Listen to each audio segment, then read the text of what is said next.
Hello, my name is Marcus. I'm the compiler of a collection of therapy quotes entitled 1001 Windmills of the Mind.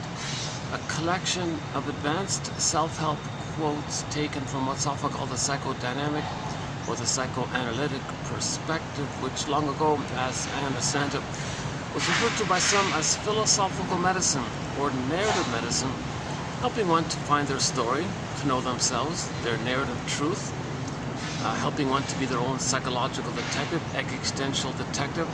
I feel, therefore I am this detective, or emotional detective. We're searching for ourselves. Much of ourselves is considered repressed, denied, unknown, disavowed, dissociated, undeveloped, arrested development. So that's called the real self. The child is born with an authentic real self. The word of the year by the Merriam-Webster Dictionary Company was authentic last year, 2023. So we're all born with an authentic real self. So it's our sense of embodiment, and from the embodiment, our inner home, there's an animation of that, like a vibes from it. That's like the pleasurable feeling. So joy runs the console. Joy is like the main animating emotion in the natural state of affairs when we have our embodiment. I feel, therefore I am. And the main emotion in the feelings is the joy character, the serene, inexhaustible fullness of being. So we have our beingness. I feel, therefore I am. Now this means that this implies that the baby's needs are being met.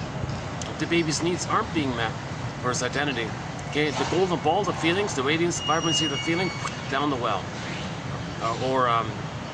So two basic links here. F and N, feelings and needs. Just in general, baby has a primal need for a secure attachment style. Okay, so if the needs are met, he'll feel very pleasant and joy runs the console. In general, if needs aren't met, there'll be pain or displeasure, etc. F and N, feelings and needs, basically. Now the needs are for the identity, so if the needs are met for the identity, so if you have your amness, the feelings will be there. I feel, therefore I am. I feel, therefore I am. I have your amness, you have your feelings. If you don't have that sense of amness, your feelings aren't available. That's called, alexithymia. Where are your feelings? The golden ball went down the well. So this is called the child trying to safeguard, and he puts his soul, his real self, into cold storage. So if the mother, for whatever reason, is not meeting the baby's needs, for whatever reason, the child does a desperate measure. He's got to protect his real self. He's got to hide it, so to speak. So he represses it. He puts it into cold storage. So, the image of repression is that it gets the memory of who he really is. That's there, but it can't develop. Hence, arrested development. But the memory is still there of who he's meant to be, had he been loved, if he's loved. That memory is very early on. Now, when the baby doesn't get his needs met, that's a question of life and death survival for the baby. So the memory gets imprinted in the first brain. Okay, that's so we have three brains, the famous triune brain. Every brain has three parts, or we can Janov simply says, we think of it as how each person has three brains. So the first brain is like our automatic nervous system, our physiology, breathing, body temperature, heart rate, pulse, and these kind of automatic kind of things, like how much stress is going on, and the biochemistry, and the whole biological area of things, right? And that part of the brain, only cares about survival, and it's not really in the feeling area, it's the sensation area, it's visceral. So it's not really like feeling in the normal way of feelings. We call it feelings, but it's more like sensations and visceral areas, right? So that brain is nicknamed often because of that focus on survival. That part of the brain in us, people nickname it, the lizard brain, the crocodile brain. Janov keeps calling it the salamander brain. So that first original primitive brain, right, only cares about survival and reproduction, and there's no oxytocin, there's no love or affection, and all this. Got this. Sorry, the lighting changes on me instantly because of the sun. How's that? Is that bad? I've got very limited options on where I can do videos these days. I'm in a busy city, a nice place, very popular tourist city. So yeah. And, truth is, I got kind of a bit of a late start here. I'm having a little bit of an off day. I got a late start here. It's past 3 o'clock. It's Saturday, so I'm not going to be able to do it at night. So I'm going to keep this on the shorter end. And in most of the videos, I do some kind of overview of 1001 Windmills of the Mind, a collection of advanced self-help, 10,000 quotes. So we have 10,000 quotes. So some are sort of short, some are sort of long, and roughly 2,000 pages printed out, kind of thing. 2,000 pages, single-spaced, right? It's approximately subdivided into 60 chapters, right? So this would be like one chapter. So this, oops, so hold on a second. Yeah. So this would be like, so this what you're seeing here is like one chapter. So 1001 Windmills of the Mind is basically 60 of these, right? 60. This is like one chapter, like one e-booklet, and we've got 60 of these, right? So, and roughly. Right, so one booklet is what we're currently doing, and we're currently in the midst of doing the booklet on the work of Arthur Janoff, a famous psychologist from the 70s, made popular by all these celebrities and movie stars and all this, right? So we're currently in the middle of that. But we got a booklet on psychologically minded TV show and film quotes. That's a fun one. A good place to start with that one is TQ 2599 by Route 66. Route 66. TQ 2599. So you know, it's an exciting thread, that one. Psychologically minded quotes from TV shows and films. So you know, it's for all over the place. Comedies and classic films, and you know, Spellbound, Now Voyager, Lady in the Dark, and so on. That Uncertain Feeling, and recently the Drop Dead Diva show, Judge for the Defense, the legal drama starring Carl Betts, you know, and just like little loose ones from here and there, like the Heck Ramsey show one, and even there's like Rhoda, even there's one from the Rhoda show from the 70s. You know, the Side Order of Life, there's one in there. The Fugitive, the classic show, The Fugitive, a few from there. Richard Kimball is a fugitive from the justice he seeks. Think about that. He's a fugitive from the justice he seeks. Get that? That's as above, so below. So the inner of this is that the baby is an emotional fugitive from the love that he seeks. If the baby's afraid of his mother, he's afraid of her, but he's searching for her. The baby's an emotional fugitive from the love, and he thinks there's something wrong. He thought he had to save the mother. To have a good mother, he thinks, due to magical thinking, he makes everything. He thinks that if the mother's not loving him, that the mother's crying for love. Baby says, I'll save your mother. He can. He feels guilty, unconscious guilt. Now he feels like a criminal or something, invisible crime, but he didn't do anything wrong. It's just a false belief. Plus, maybe he thinks, like his anger at the mother, like the anger he feels at the mother, he can't know it. So he says the mother's angry at him, in a thing called projection. So he's running away from his mother while he's searching for his mother, while he's running away from the mother. So it's a huge double bind there, right? So we got a lot of interesting kind of quotes there. We got passive aggressiveness is a thread. Okay. Psychological interpretation of myths and fairy tales. Emotional eating. Okay, the body bears the burden one. Projection, projective identification, reaction formation. The issue of symbiosis, disassociation one. You know, personality patterns. Each of the main personality patterns. You know, and the list goes on. It's quite interesting, and as best as I can see these quotes to be, they're clear, they're not too long, not too short, they're clear. I don't have a PhD, so I'm not really interested in convoluted, you know, vague jargon, which authors may engage in for their need to repress their pain. You see, sometimes when our ideas and philosophies are too vague and, you know, glittering generalities and a little confusing or something, it's the person doing that is trying to get away from their feelings, you know. So sometimes our pain makes us create these wild ideas, and the wild ideas help us to repress the pain, make us unaware of the pain, although ironically they're caused by the pain. That's one of Janoff's points here, that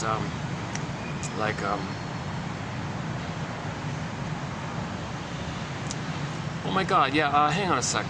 Just before coming out here, let's see if I remember. Oh Jesus, I just found a song. So we have an amazing soundtrack. So the newest song that's going to be added to our soundtrack is a song called, I forgot it already, can you believe it? I just found it like literally just as I came out the door here. And I liked it, I quickly looked up the lyrics. Oh, yeah, that's a good one, yeah, a nice song too. Talum or Salum or something like that, just like a 5-letter word, something L-U-M, something like that. Oh, jeez. Anyways, it's a famous song by the singer Sertab Erener, is that right? E-R-E-N-E-R? It's either Erener or Erener. I'm not sure how you pronounce her last name. Sort of like a pop star in Turkey, right? And I know her because we have another song of hers on our soundtrack called Buddha, both the studio one and the live one. The fun, nice little song there by Sertab. And so I just found out that she has another song from a few years ago called, the translation is something like, oh, never mind, or something like that, or just move on, or something. I didn't quite fully get it. But the lyric was all about the grief process. So she said that because she's in pain of the loss, she found her mind racing with wild ideas.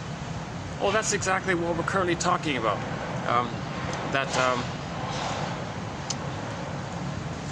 The cortex creates ideas to help us not feel the pain of the loss.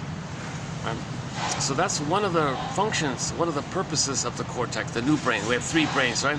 The salamander brain, the monkey brain, and the human brain. The purpose of the human brain, one of the purposes of it, I'm going to be struggling with this for quite a bit here. Yeah. On sunny days, it's hard to get the proper lighting here. This is like the only spot I can use because the pool's on the other side. And this is like, yeah. How's this? Is that okay? Is that gonna work? Okay, I guess that's doable, right?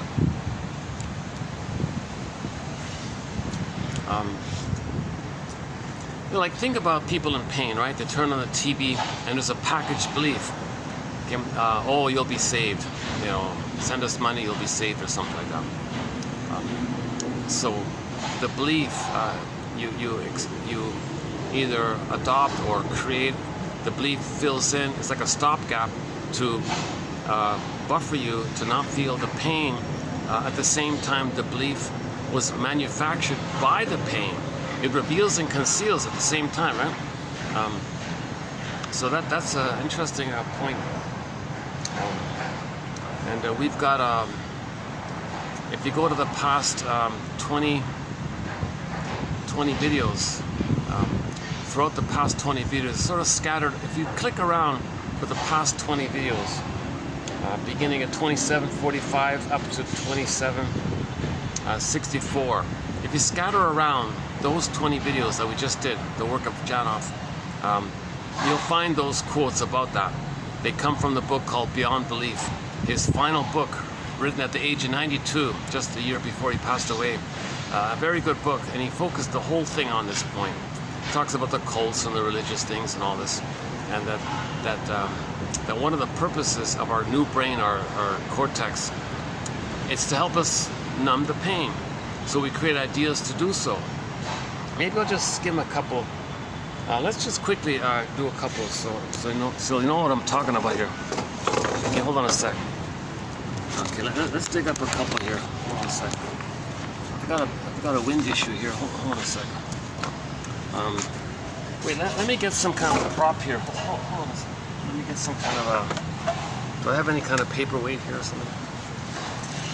Not really, eh?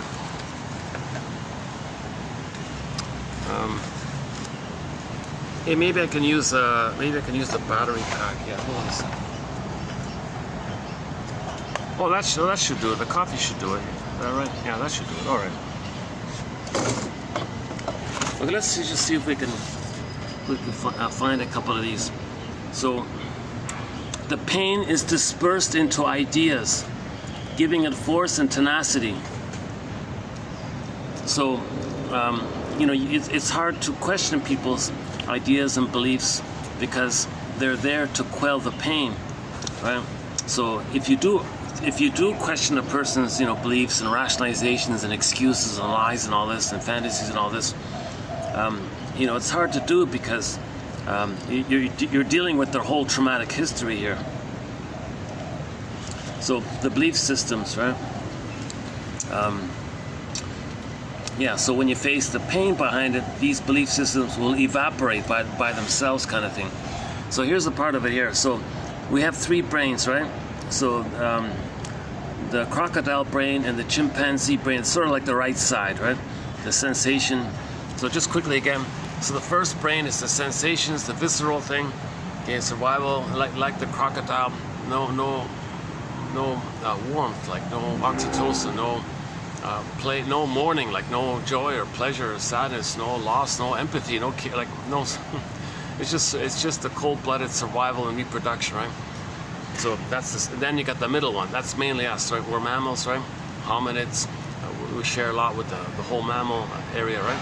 And all of our feelings come from the mammal side, right? So that's the love and affection and tenderness and the warm, playful kind of joy of spontaneity and creativity and play and all that. So we're like that, right? So we mainly got that. So those are the first 2 brains. Okay, that's so together. Sometimes it's just simply called the old brain or the right brain, right? Okay, so the right side of the brain says to the new brain, the human brain, the cortex, hey, help out here. We got a lot of pain in here. The left side, the human brain says, okay, what I'll do is I'll create a flurry of ideas in order to bury it, repress it. The left side ideation symbolizes what lies in the right side. Now try to talk to that person out of their philosophy. You see, they're going to resist it because to question it's going to bring up the pain. So they're adamant to believe what they're believing because the pain is creating it to say help. We can't feel here.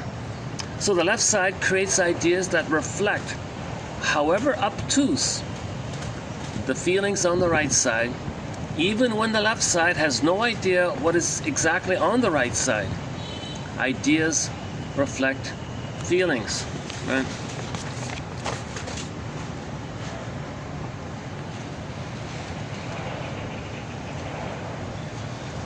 Art therapy decodes belief systems by getting down to what really underlies them. It is like pulling back the curtain and peeping in at one's ancient history. The client's belief system functions as a sort of life raft, life vest. Take it away and he fears he'll be in danger of drowning in his pain. Yeah, so the beliefs, okay, when beliefs are used as a defense against pain, so obviously if you take away the belief, they feel like they're going to be swamped with all the pain, kind of thing.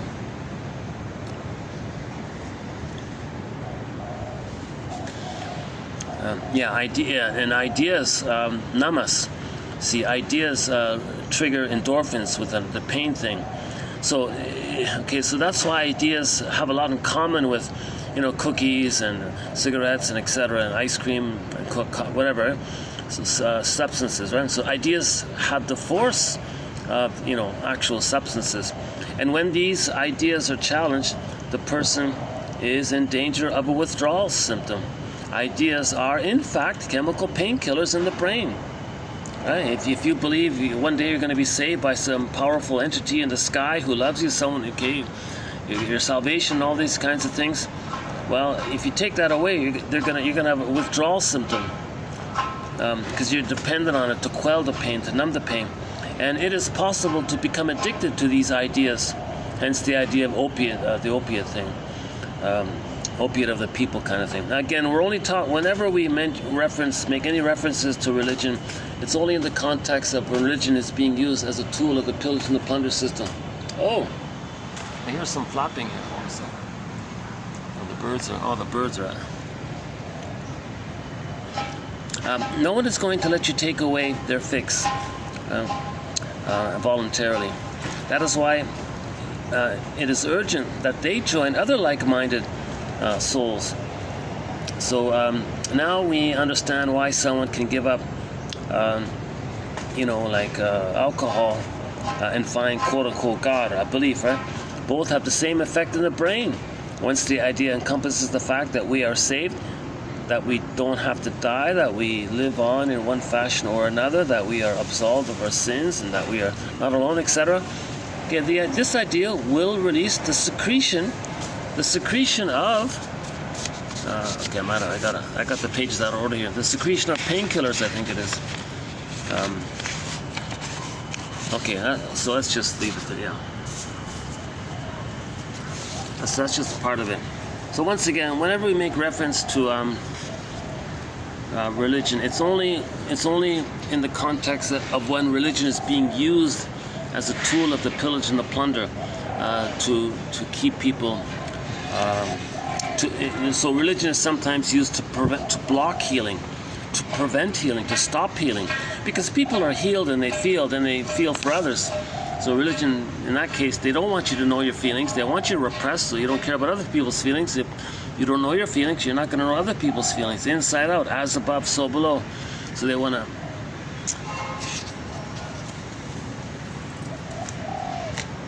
Let's do a couple more with the feelings here. I'm not really organized, to tell you the truth, with Janoff's material. I'm kind of a little scattered. These 25 videos that we're doing on the work of Arthur Janoff, they're a little all over the place here. So yeah, okay. So symbols or beliefs rush in before we have to recognize the feeling. Now, for example, the true believer who has adopted belief systems in order to not feel his love deprivations. The formula is, quote, "I'll believe in anything as long as it does not lead me back to myself." With his thoughts no longer anchored into his feelings, okay, the left brain can be programmed to believe in unreality.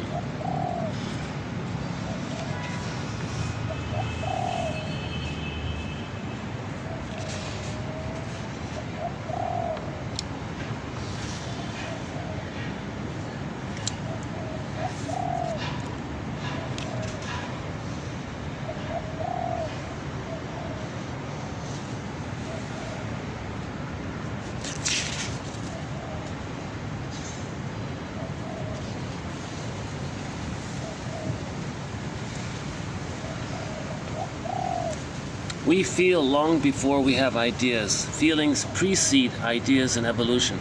Ideas are fabricated to shield us from feelings such as, "My mother was never there for me." And then you can make a rationalization. "Well, she was busy." That's like a belief. "Well, she was just busy." Rationalizations are things that kind of sound reasonable, but the purpose is to mask the deeper issue. The deeper issues, the pain remains. The unmet need, the primal need wasn't met. The primal pain about it's still there. But you have to believe, "Well, she was busy." It's an attempt to repress the pain. So beliefs are there to repress the pain, basically. That's what he says here. Yeah, so pressure from the feelings. The left brain concocts ideas about your pain. For example, "God will watch over me." These ideas are the wrappings for the pain that provide symbolic fulfillment. Symbolic fulfillment. That is why the exact nature of the pain is not known. If we strip away the covering, the pain mounts to the surface immediately. The symbolism slips in before the pain can become conscious.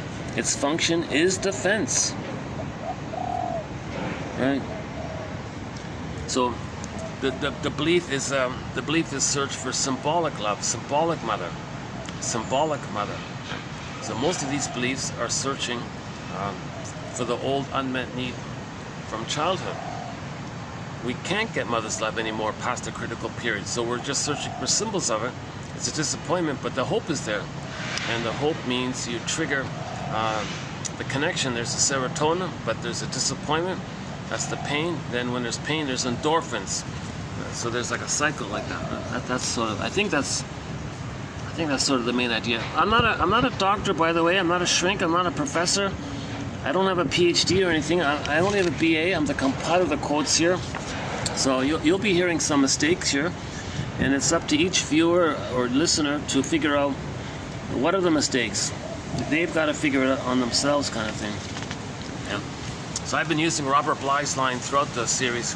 when he speaks to an audience, Robert Bly, who's sort of a guest mentor in our collection, he says to the audience, "Dear audience, 30% of what you're going to hear tonight is wrong.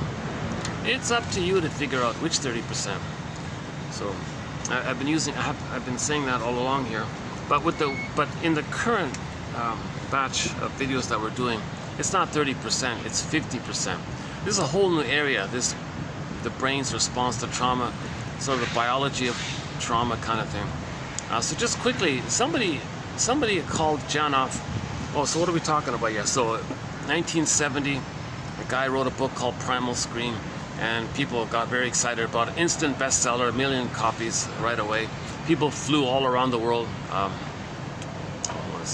People flew all around the world to ask for his help, because he claimed he could guide people to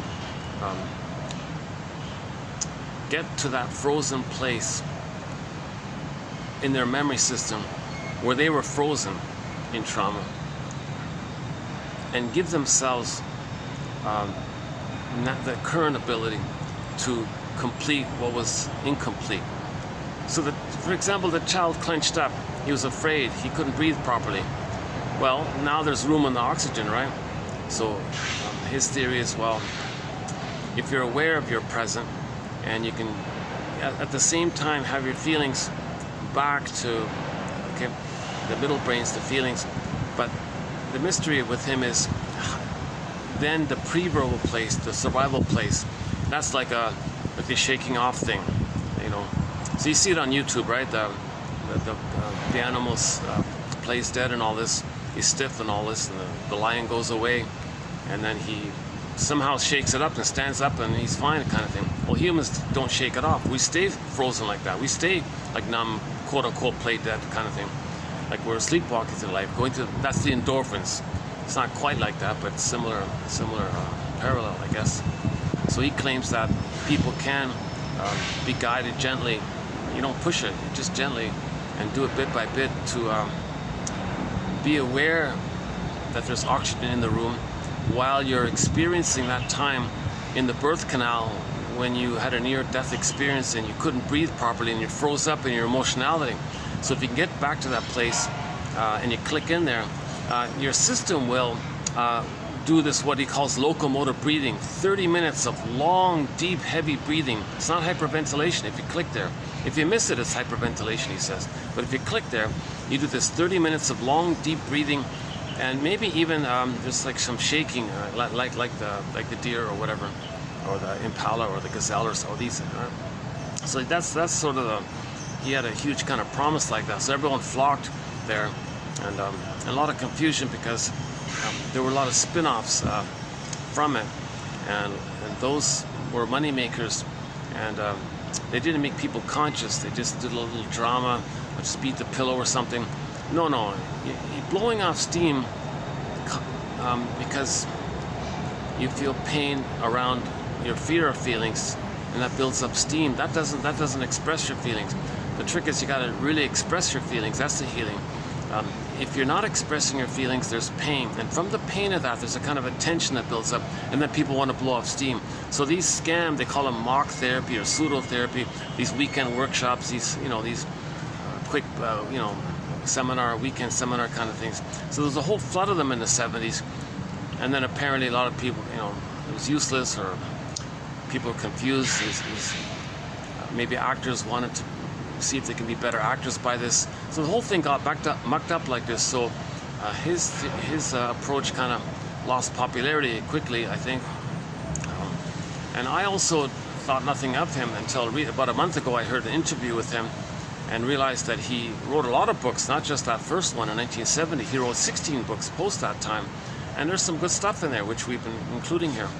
So we only have a couple of quotes about the so-called technique. I'm not really interested in that. Like I haven't done it myself. I don't know it. I don't fully believe it, to tell you the truth. I don't think you can I don't buy it really, that you can really just so quickly relive your birth trauma and shake it off and be good again. Like I don't quite buy that kind of, but it's an appealing kind of thing.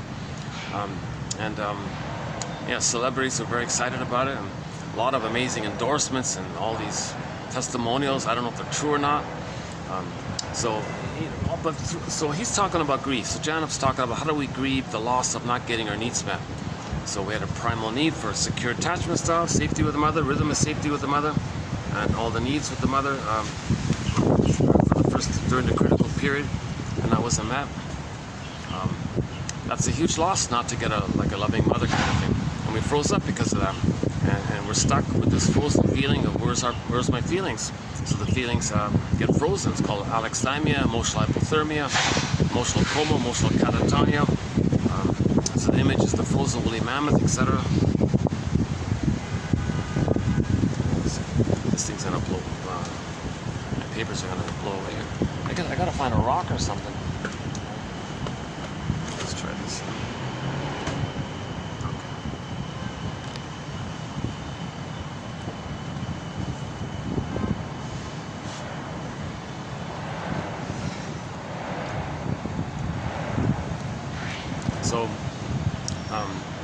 So in our collection of quotes here, we do have a major thread, a booklet called Complicated Grief.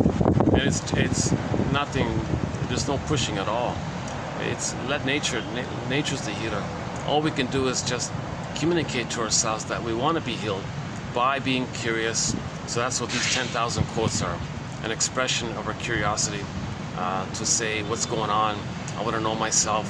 So hence we're being a detective, an explorer. So these quotes are just ballpark approximations, theories, speculations, guesstimates, prompts to free associate little stepping stone ideas, just like trying to be a psychological Columbo kind of thing. And then our main metaphor is psychoanalysis looks for an egg in a basket that's missing. So first weave the basket, then maybe the potential of the new life in the egg can appear by itself. Don't push for the egg. Don't look. Don't see if you can force the egg. You can weave a basket. That's what we can do. That's what we can do. And then you leave it alone, and then maybe the new life comes in.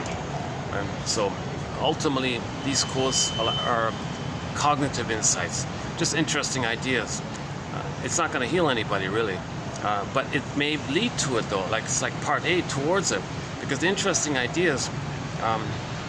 Seem to communicate to us that we're willing to get back our feelings, and then that happens spontaneously, and then the insights can lead to emotional knowing.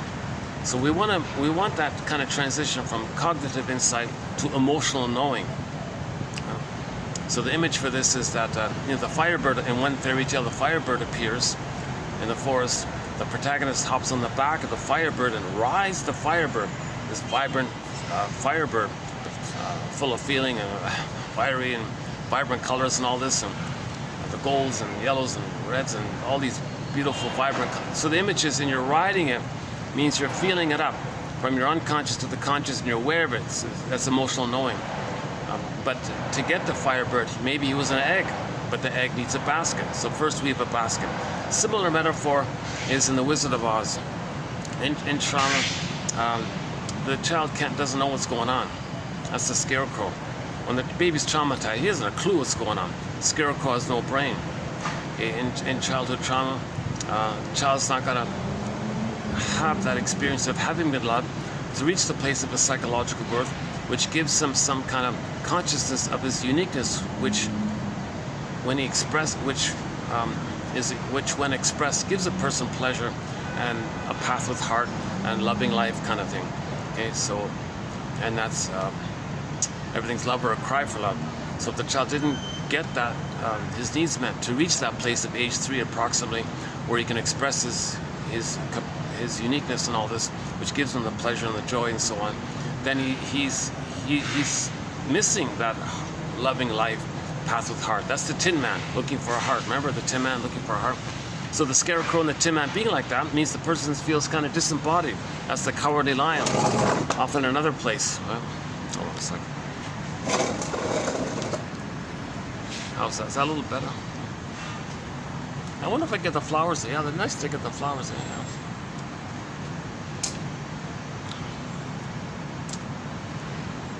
I really gotta try to get here earlier, It takes me a while. It takes me some time to get here. And all this.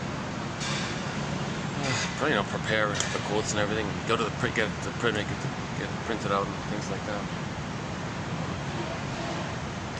So yeah, my disclaimer. Well, I'll finish up the Wizard of Oz. Yeah. So Dorothy's like a part of the psyche.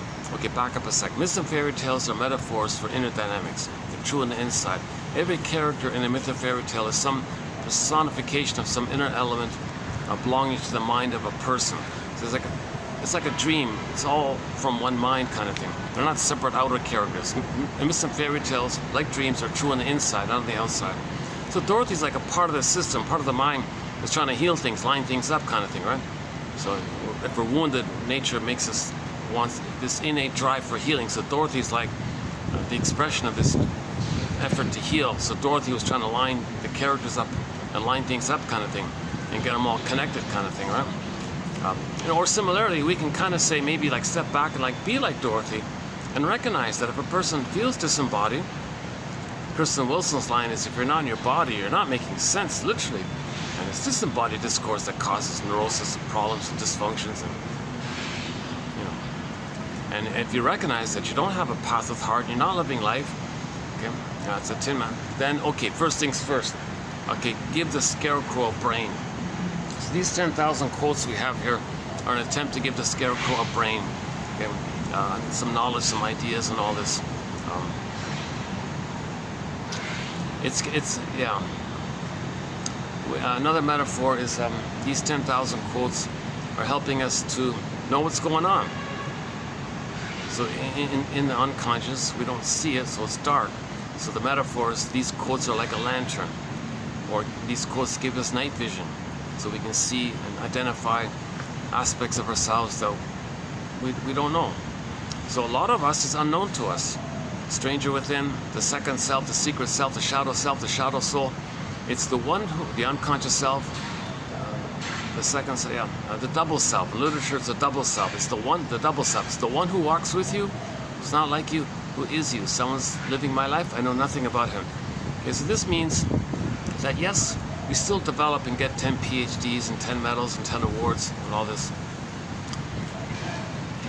So there's a famous split there. So we can still adapt to things and all that. But we're missing our feelings, we're missing our sense of embodiment, we're missing pleasure, we're missing more losses because sadness is not there. Remember, sadness is a natural response to loss. That's a healthy thing, right? But you need an identity. I feel there for am. No amness, you can't have sadness there. And you need sadness there to admit a loss, to allow sadness to step aside and have joy back at the console. So we got to get this kind of sense of self. Identity makes sense. Sense of self, right? And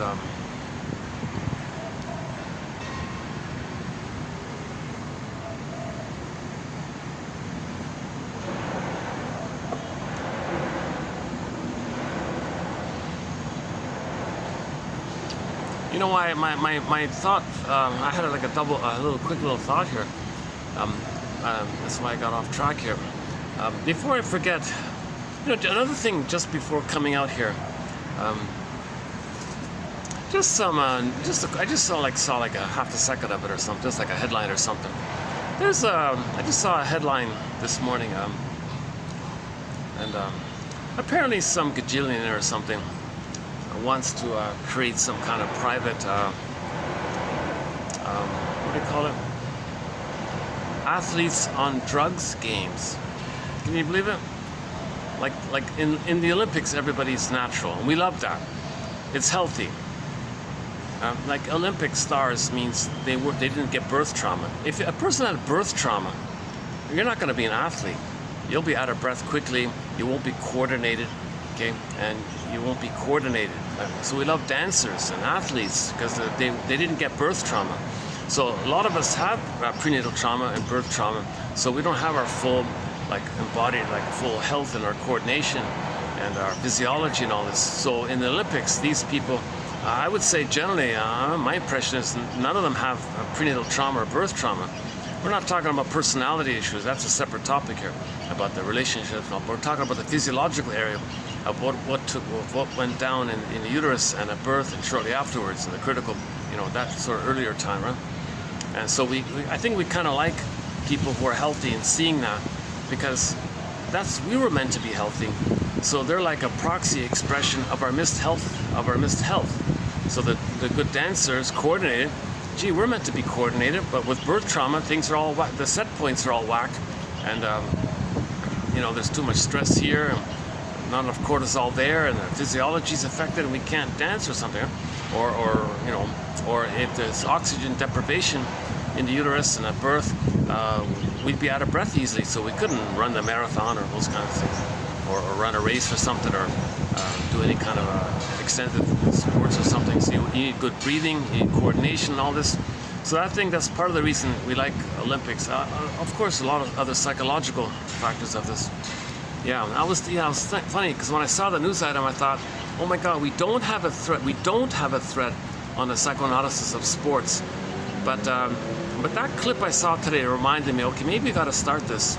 Because he said, this gajillionaire guy, whatever, and his buddies or whatever, he said he wants to create athletes on drugs games. So he wants to rally up every athlete that's souped up on steroids and hormones and steroids and, 100 those concentrated caffeine drinks, whatever it is. And he wants to gather those people and say, all right, the condition is you got to be souped up on all these chemicals and things like that.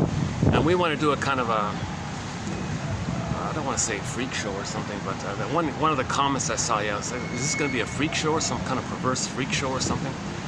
There's a little eeriness. It's kind of eerie like that. But it made me think, like why would there be an appeal to see people souped up on drugs engaged in sports competitions? So instead of seeing, and tricks are allowed. Yeah, he said, unlimited. You can take as many steroids and hormones as you want. You can use any kind of like aids that are normally banned or something, right?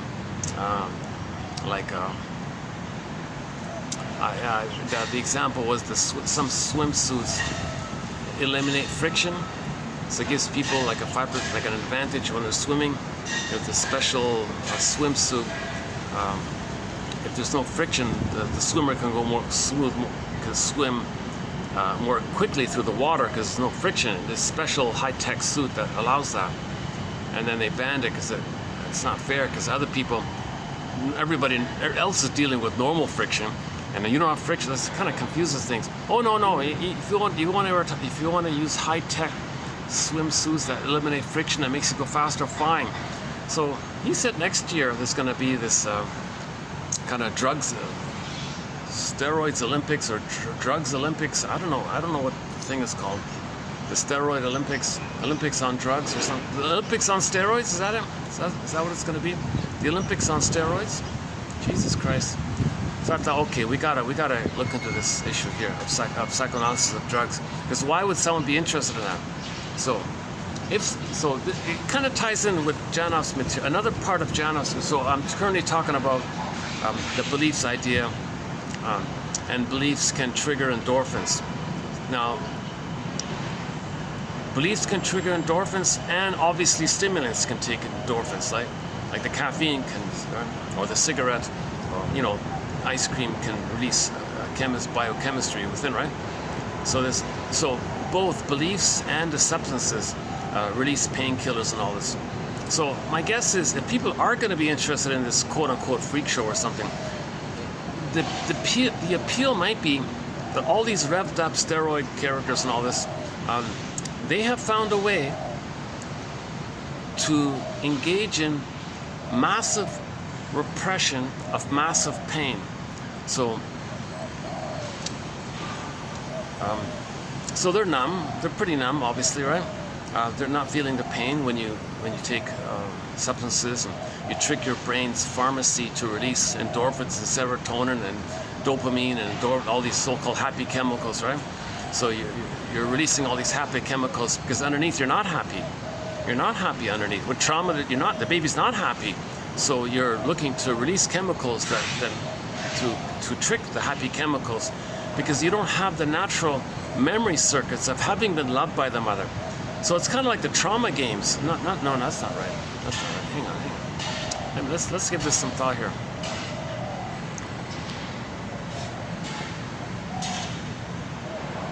So you're seeing people in pain, but they don't feel it. Okay, the numbness games. How's that? The numbness games. So the more pain a person feels, the more numb they're going to make themselves. The more numb they make themselves, the less they're going to feel pain. That means they can extend themselves into sports and they don't feel the pain. So let's go back to the gazelle. So I think most people have seen this on YouTube, right? The gazelle is, or the impala, or the deer, or whatever, is being chased by the lion and all this, and maybe the lion, claws the gazelle on his shin or something, and the poor gazelle is bleeding or something. If the gazelle were to acknowledge the pain, he'd collapse and he'd be a goner, right? So the gazelle's brain releases endorphins to numb the pain, and that helps him to keep on going. It's a survival issue, right? A survival idea. So the gazelle can keep running while he's in pain. He can keep running. That helped him to survive, and sure enough, the gazelle escaped and he survived. He went off to the corner, found a safe place, felt the pain and licked his wounds, and he was okay, kind of thing. Okay, so imagine that gazelle could release a certain amount of natural painkillers. He could run for a period of time. Let's say the gazelle in the morning took a drink of super numbing endorphins beverage or something. Then if he were going to be in pain with the lion, he'd have that in his system, and he could run longer and further and faster or something, because he had more of that supply in there, so he had a better chance of surviving. So maybe these characters that we're going to see next year, hopefully they cancel it, or hopefully they cancel it. That's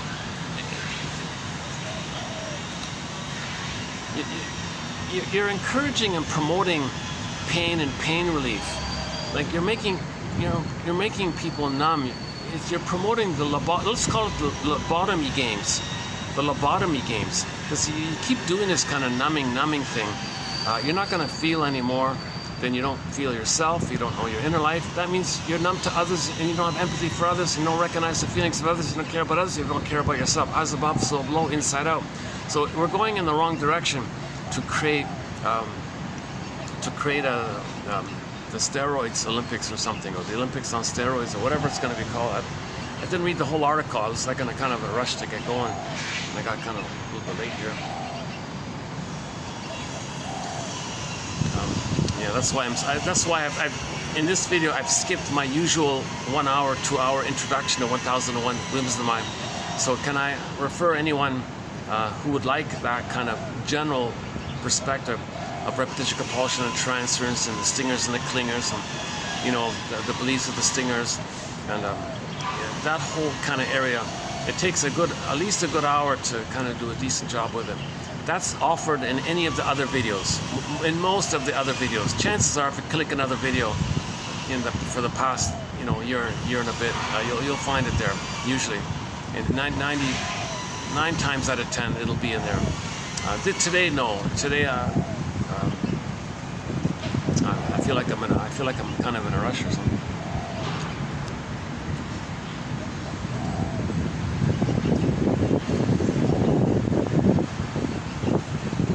Yeah, I felt kind of sad. I felt sad by that too. So if there's let's pick a sport. So let's say you got a bicycle racing. Let's say you got bicycle racing. So instead of watching people in their health, in the normal Olympics, people are healthy. They're embodied. Now maybe they do push themselves, and there's a natural endorphins from the pain. Like some athletes do function in pain and get natural endorphins. That's kind of pushing it. We don't even want to see that type of truth. It shouldn't even be like that. You want the athlete to feel, no, this is too painful, I give up. No, I feel the pain, I'm going to keep going. So there's like a blurring there. I think we should go the opposite direction. I think we should have games where if anybody does feel pain, they know they feel pain, then they stop. So in other words, you can't win if in pain. Like you cross the finish line if you don't feel pain, and you measure your physiology. So you got to like how much cortisol and how much endorphins. If there's too much endorphins in the system, there's too much cortisol, and you're all numb, and you're like numb doing the whole thing. Okay, you're disqualified. Like you can't. But that's the funny thing. There's internal chemistry. So if anything, we should be going the other direction. Have games that are more in the area of pleasure and health, because that's what we're missing, the pleasure and health. So we're in the middle area like that with the current status of Olympic Games, right? Some athletes are probably in pain at the end. Some athletes maybe maintained the pleasurable state or something. But if we're going the opposite direction, the steroids one, that's more pain, more numbing, more lobotomy, more unfeeling, more repression, promoting more pain killing, more numbing. And then if there's more numbing, there's more rationalizations, more excuses. So the more pain, the more excuses. So if, let's say they do this kind of thing, there'll be more excuses. You'll see there'll probably be like a massive advertising campaign. Look at your potential. Give yourself a little edge, and you can really see they'll come up with some kind of clever sounding advertising schemes that'll be appealing, and they'll want to normalize it and say that it's kind of normal and brainwash you that it's normal. It's not normal. Pain isn't normal. Numbing isn't normal. A lot of quote-unquote lobotomy, Janov calls it, that kind of like, not fully technically, but just like a little, you know.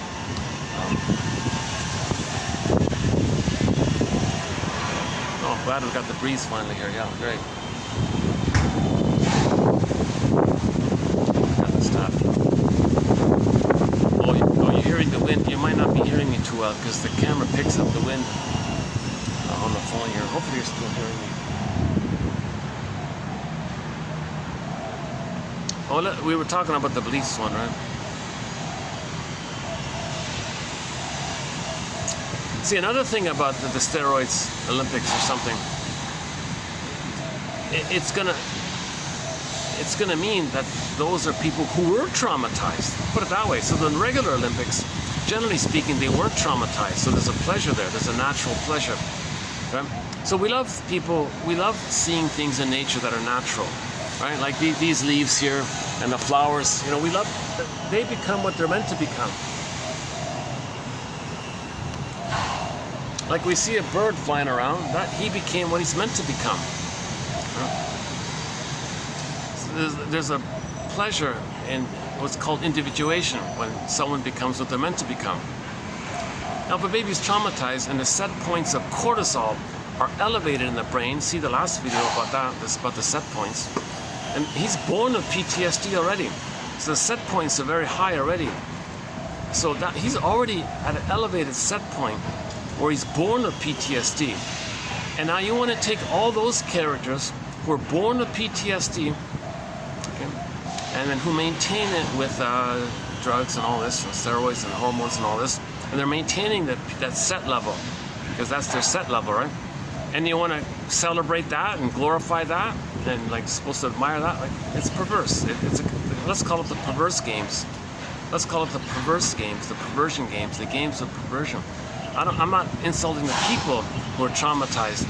I'm talking about the display and the advertising of it. We gotta, Jesus Christ, have some self-knowledge and move towards healing, not reject self-knowledge and move towards a further defense against feelings. So neurosis means you're always running away from your feelings. You're running away from your feelings. Neurotics don't want the true feelings. It's the opposite. What can get me away from my feelings? The wilder the beliefs, the more the steroid, the more the hormones, the further away you get from the beliefs, right? So that's why in the cults they believe these wild things. They don't care, just get me away from myself. A wild belief, oh, aliens are gonna come. Okay, I'll pause here. This issue of aliens means the person is alienated from their true self, okay, due to trauma being an alien thing. Babies are not meant to be traumatized. That's an alien kind of thing for a baby to be traumatized. So that's a strange alien kind of thing. And plus it alienates you from your real feelings. This whole strange alienness. Then people say, oh, aliens, and they believe in aliens as the belief. That belief in aliens comes from the pain of not being connected, of being estranged or alienated from your true self due to the alienation phenomena of no baby should be traumatized, an alien thing. So the inner, okay, the pain of the alien trauma issue, and it's gonna zoop up. The left brain pops up this belief in aliens to squelch the pain of babyhood trauma being an alien thing. So you believe in aliens as a symbol. It's a symbol, okay, that the person is traumatized. So any kind of wild belief in, you know, cultish kind of things, or mystical, oozy kind of things, just something far away kind of things. So the example was the guy, the recent video, yesterday's video was about that. The guy deliberately tapped into his pain. He took some mushroom or some magic mushroom or some LSD or something. He took some kind of thing deliberately to bring up all of his lifelong pain. Because the more pain you dredge up, and you're not ready to feel it, then your left brain is going to create wild ideas. So it's going to create wild ideas to mask the pain.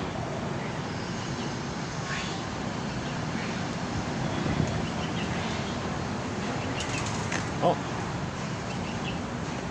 he's got those birds. They have these blue beaks. They're kind of cool, right?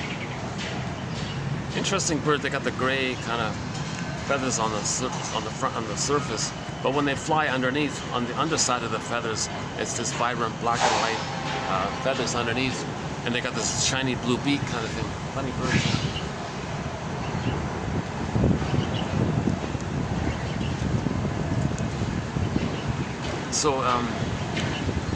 So that's why people they call it, oh, I'm a mystic. I have these wild.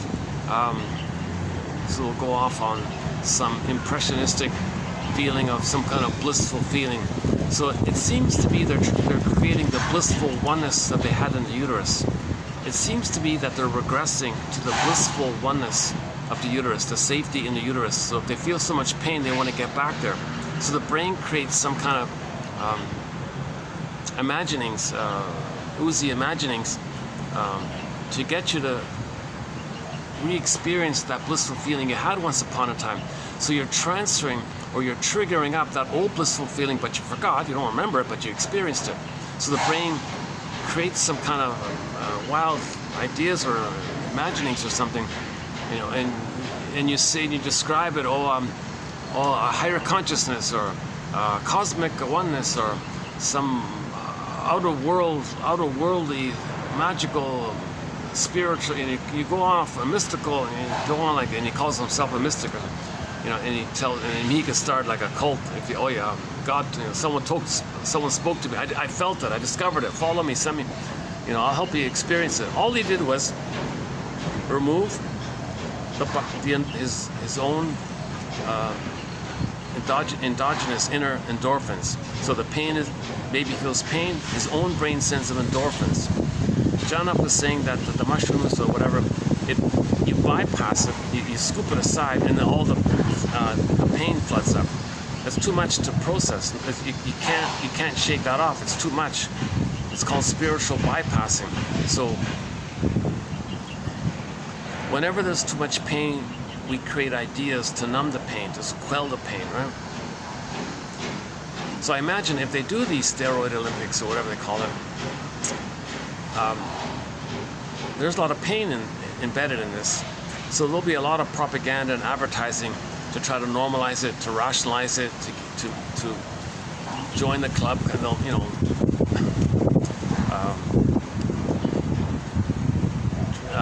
look how handsome they look how strong they look. Don't you wish your for the ladies, they might say, don't you wish you had a husband who could protect you with such big musculars, or whatever it is, or if it's the guys, don't you wish your wife could protect, you know, they might find some way to spin it or something, to rationalize it. So rationalization is when you want to give the appearance of being reasonable. You want to create a belief to mask the pain, ultimately.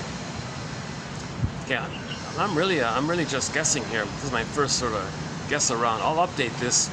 I know there's a lot of needs a lot of work on this point.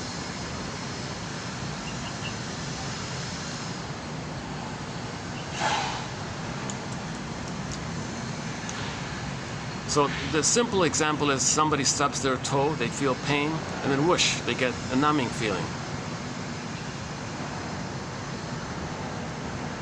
That's the endorphins, right?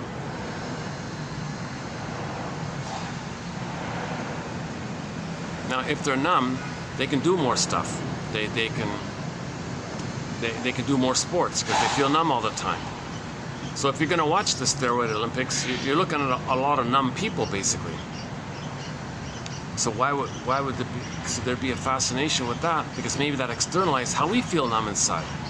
Yeah, so that may be one part of it, that they're a proxy for our numbness. If we feel that we're sleepwalking through life, going through the motions of life, not feeling fully alive on us, and we feel numb, I think that might be it. That the athletes on steroids Olympics, whatever they call them, doping Olympics, what do they call it? Enhanced Olympics or something. Enhanced Olympics or something. I didn't read the article fully, so I'm gonna, for the moment, just guess at this point here that the possible appeal would be that these wounded, doped up athletes and all this, that's gonna be seen as an externalization, i.e., they function as a proxy. So again, proxy is when someone else feels for you, plays a role for you, or does something for you, etc. So if you feel inwardly numb, right, then if you see it outwardly, it'll distract you from how you feel numb.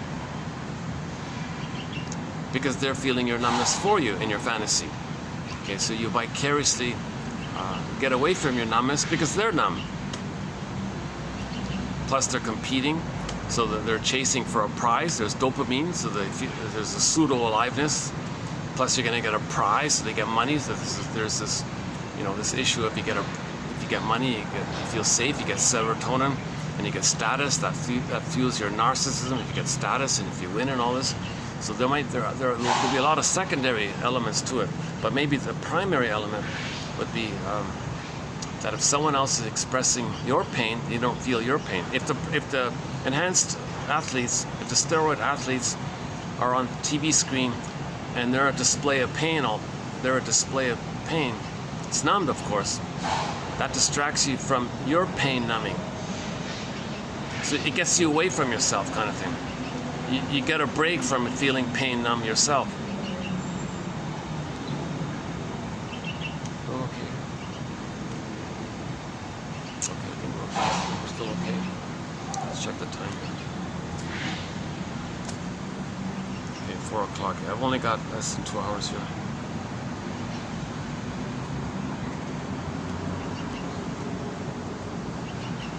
Okay, let's go back to the belief one. Okay, let's refer to John off here. Hold on a second.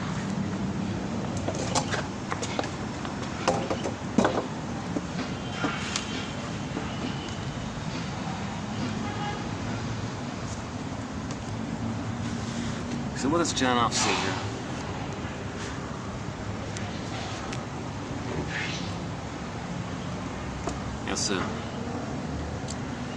So Janoff talks a lot about how babies are being traumatized if the mother smokes, and so if the mother smokes or drinks, takes caffeine, argues in a bad mood, even takes painkillers herself, that's going to disturb and disrupt the natural physiology in the child, and he gets these elevated set points. So he may be too high on the so-called sympathetic, all revved up, or too low on the parasympathetic, just always trying to conserve energy. So some people may have like a laid-back quality, not because of personality, but because of the so-called parasympathetic stress response, where they're conserving energy. But the revved up ones are always in PTSD mode or something, right? So I'm assuming that the games, the trauma games, will be the PTSD ones.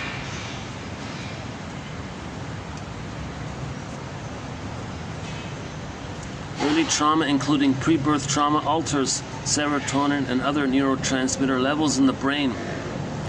Oxygen deprivation at birth lowers the set points of serotonin.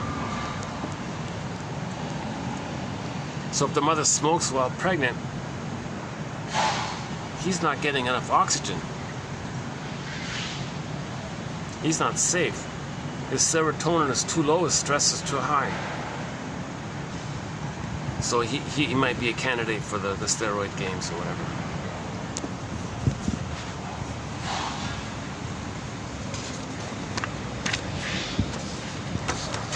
We're supposed to be healing ourselves, not just promoting our defenses, like we're, like just trying further to numb ourselves.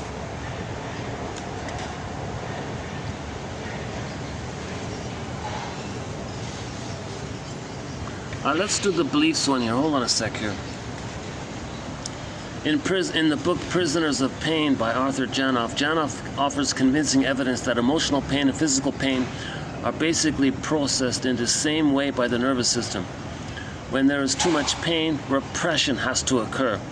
If the child realizes they don't love me, or I'll never get what I need, then the baby is in agony and has no choice but to shut off that realization from consciousness.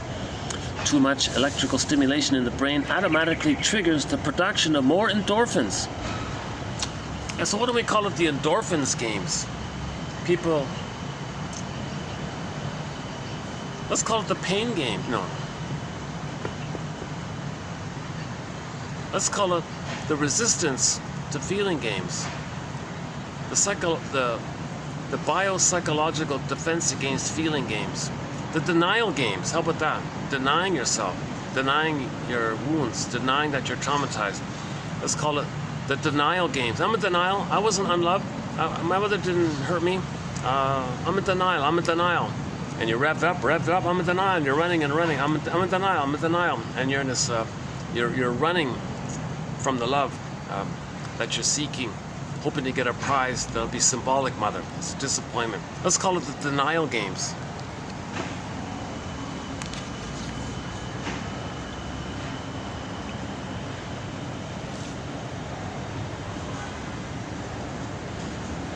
Okay, drugged at birth. Yeah, the mother took an epidural. The physiological equation originally and currently is stress leads to unconsciousness, or a variation, stress leads to drinking alcohol, which leads to unconsciousness.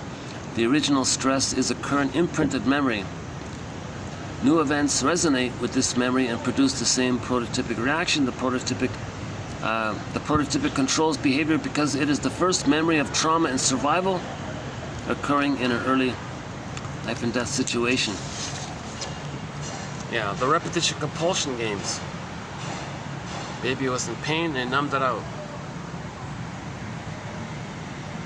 Let's just keep on doing that and deny that there's trauma.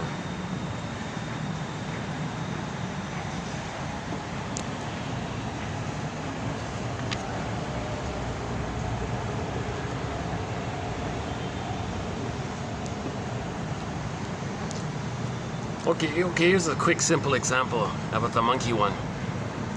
So there were 10 mother monkeys pregnant, and all of them had a baby. So 5 of them were nursed by the mother, and the experimenters removed 5 of the baby monkeys from their mothers. So they were they deliberately traumatized 5 of the monkey babies, right? Later on, they put all of the 10 monkey babies, monkeys in the same room, the 10 of them, and offered them all alcohol, booze. If they loved the monkeys, no interest. It's toxic. Why do they want it? But the love-starved ones, they became addicted to it, and they were voraciously addicted to it. So the hormone games or the steroid games, it's for those It's for those latter monkeys, basically, right? The more traumatized ones. The regular Olympics is more like in the area of the loved monkeys, and this steroid Olympics is more like for the unloved monkeys, something like that, right?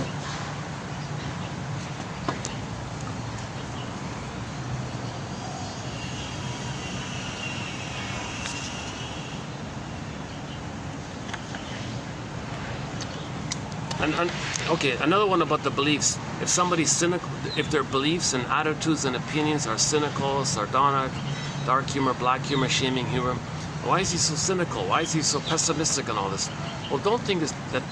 Keep in mind that those ideas, it's not solely from his cortex.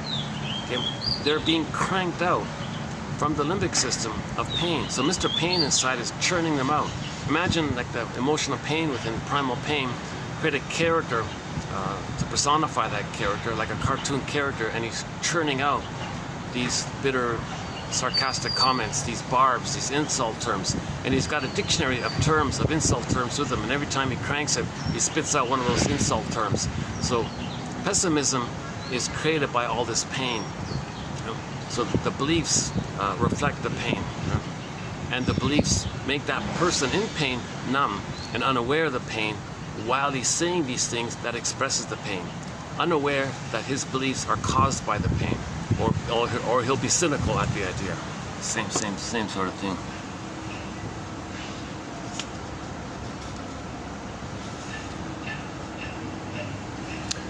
What if we have pain that no one is aware of, not even ourselves? A pain that occurred before we had verbal memory.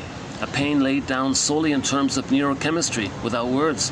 A pain that came from being abandoned just after birth due to the illness of the mother.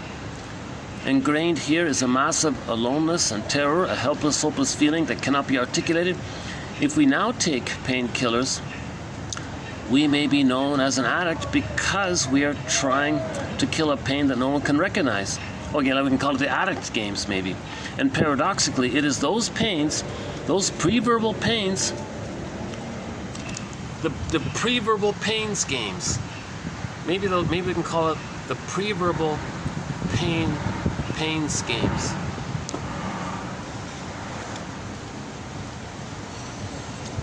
And paradoxically, it is those pains, those preverbal pains, that are the most severe and the most likely to cause addiction.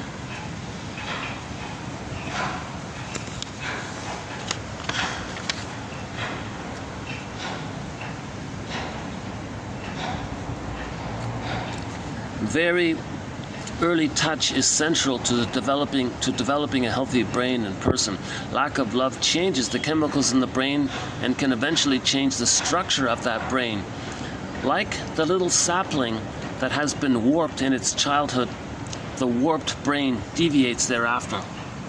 Now what about that? The warped brain games, the traumatized brain games, the trauma games, the denial of trauma games, the proud denial of trauma games, the neurotic games, the neurotic sport games. How about that? The neurotic sport games, neurotic sports games, the neurotic sports games. How about that? The neurotic sports games. They're all neurotic. They're not in touch with their feelings. They're numbing their feelings. The more they numb their feelings, the more they don't feel pain, the more they can extend themselves in their sports competitions because they don't feel anything, basically, right? That's neurotic, to deny your truth. Neurosis means you deny your truth. You're running away from your truth. Yeah, the more neurotic, the greater the distance between his ideas and feelings. The more symbolic her ideas. Each cult member is as nice. Okay, that's another one.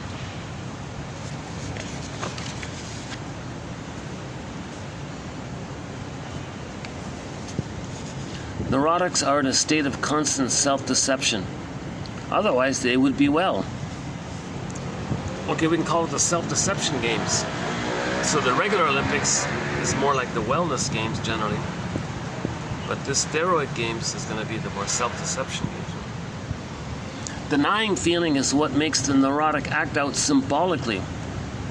That is why the struggle never ends. The feeling is never resolved. Instead, there are always symbolic solutions. Looking for symbolic,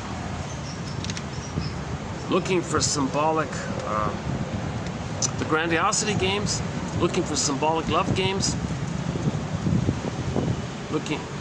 looking for the fantasy that in the uterus the baby was on the throne, so all babies in the uterus think they're on the throne. Those games, searching for the infantile throne games, searching for the infantile throne games, searching for the blissful oneness with the mother games, searching for the blissful oneness with the missing mother games, lack of love games, being improperly loved games. What are we going to call this? Yeah, we'll find it. Hang on.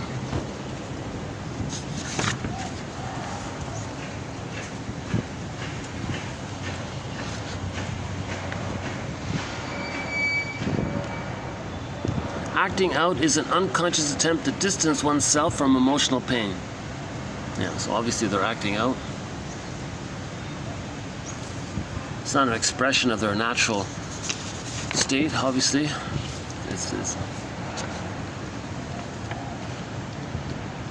The wider the gap is between deep feeling and awareness, the greater the unreality of the belief system. The more remote the feeling, the more far out the belief system, and the more tenacious its hold on us. Yeah, she finally felt that those aliens were actually her alienated feelings caused by babyhood trauma being an alien thing to have happened to a baby. The more painkillers a woman takes during labor, the more likely her child will be to abuse alcohol later on. Yeah, pessimism is not just an attitude. It's a physiologic state that churns out attitudes. I can't help thinking that when feelings are alienated, they then do us harm by inadvertence. Yeah. EMDR, for example, reinforces repression. The left hemisphere turning mental handsprings to convince itself that the right brain forces don't exist. The repression games, the numb games, the numbing games, the games of numbness. Okay, the dentist one, okay. If the pain is so steeped in the unconscious, it can be absorbed by the unreal systems of belief. In this case, the person doesn't suffer. Instead, she may adopt crazy ideas such as belief in a cult, anything but reality.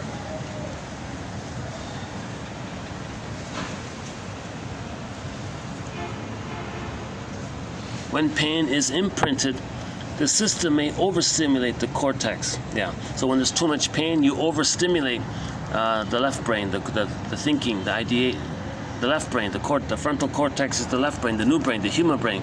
When there's too much pain in the animal brain or the crocodile brain and the monkey brain, when there's too much pain in the first two brains, then the third brain, the human brain, is overstimulated with beliefs and ideas. This is when we see obsessive behavior. Oh yeah, the OCD games. How about that? The OCD games, maybe.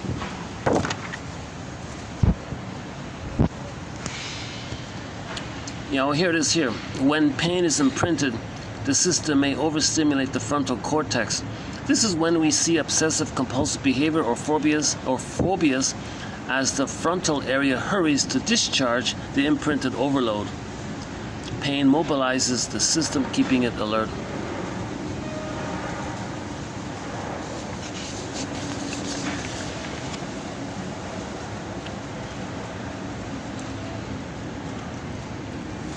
Ideas follow feelings rather than vice versa. The feeling sensation areas of the brain are in force long before ideas. And so in evolution, we first got the first brain, then the second brain, finally in the end, recently we got the idea brain, the third brain. Moreover, the feelings militate upward and forward to create resonating ideas. Thoughts that, quote, rationalize, explain away the feelings. That is why we can take an idea and help the client follow it down to early feelings. So for example, somebody says, oh, they don't like me. That's a belief, right? They don't like me. A generalized belief like that. Well, take it to the middle brain. Okay, mommy, please don't hate me. Please love me, mommy. So when you say they, you're talking about the mother. It's dispersed. It's generalized. When there's too much pain with the mother, it gets dispersed and generalized. Then you say they. So when people say they, they're talking about dispersal of all the pain that they can't feel specifically with the mother. So there's a specific direct pain with one specific single person, the baby and the mother. If it's too much there, the system disperses it, and the person sees it everywhere. So mother hurt them. They hate their mother. They think the mother hates them or whatever. Mother didn't love them. They hate the mother. Mother hate what? All this pain like this.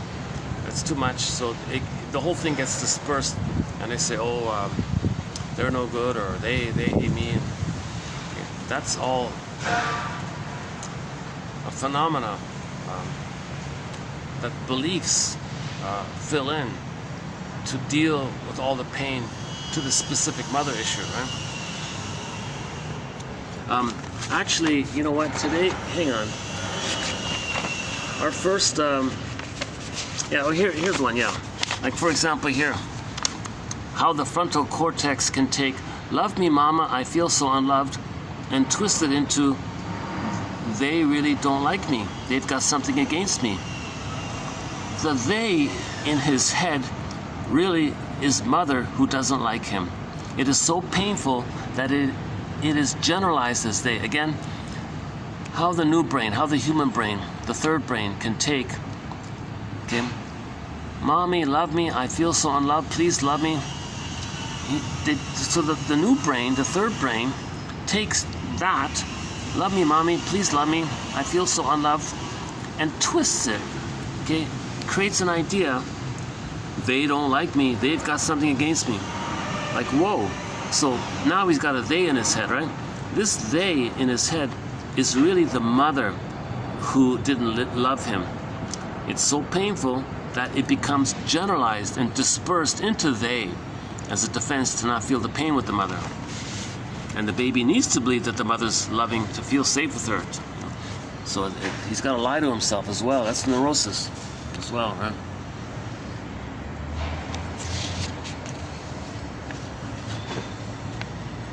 Love outside the critical period.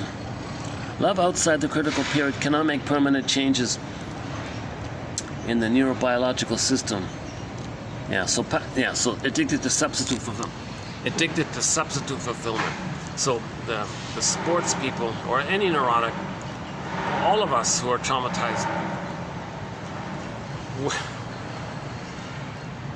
the imprint is the baby needs mother's love.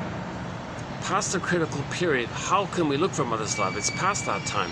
So we're searching for something that represents the mother, and we're stuck like that. The symbolic games. So the athletes, well, everybody look at me. My mother never looked at me. It doesn't work.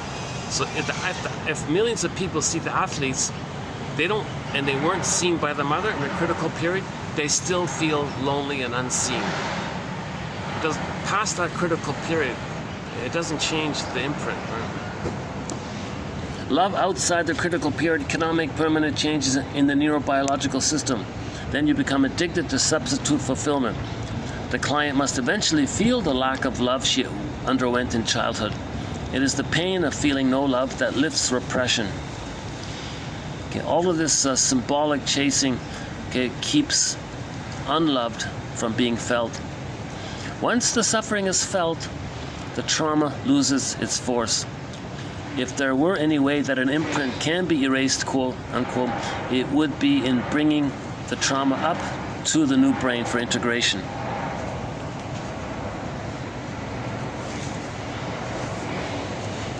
So back to this symbolic issue, right? So this is the key one here. Breastfeeding, an absolute essential for a healthy child. If we don't get it when we need it. Improperly loved games. How about that? So all these the steroid games, we could say the improperly loved games. All those who were improperly loved, the games about it. So all those characters are saying, we weren't loved. How about you watching us? Maybe you felt unloved. Or we're a proxy for you. Pay us money, and that money is symbolic, so they can make money. But no matter how much money they make, it's not going to correct the imprint of having been, quote-unquote, improperly loved. Okay, the reference here is a song on our soundtrack by Katie Lee called Properly Loved. From the album. Katie Lee we have 3 songs from the country's folk singer, Katie Lee. I think she's mainly a country singer actually, but she also did a side album, 2 albums of humorous psychology songs. It must be something psychological, Properly Loved, and Shrinker Man, those 3. Yeah. Shrinker Man, Shrinker Man.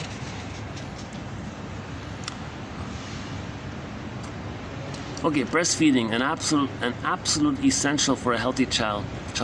If we don't get it when we need it, we can spend a lifetime looking for symbols of mother's breasts in a vain attempt at unconscious fulfillment.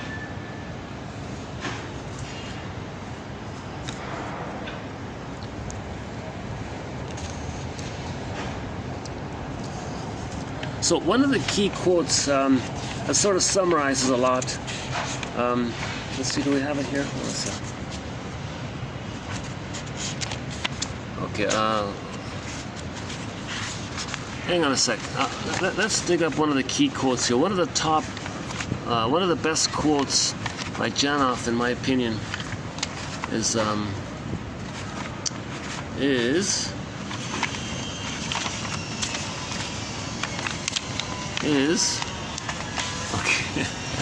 Is it coming up here? Did I miss it?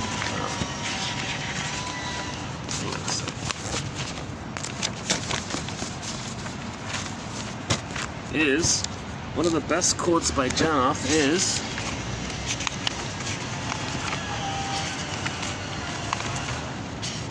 it's worth the wait, hang on.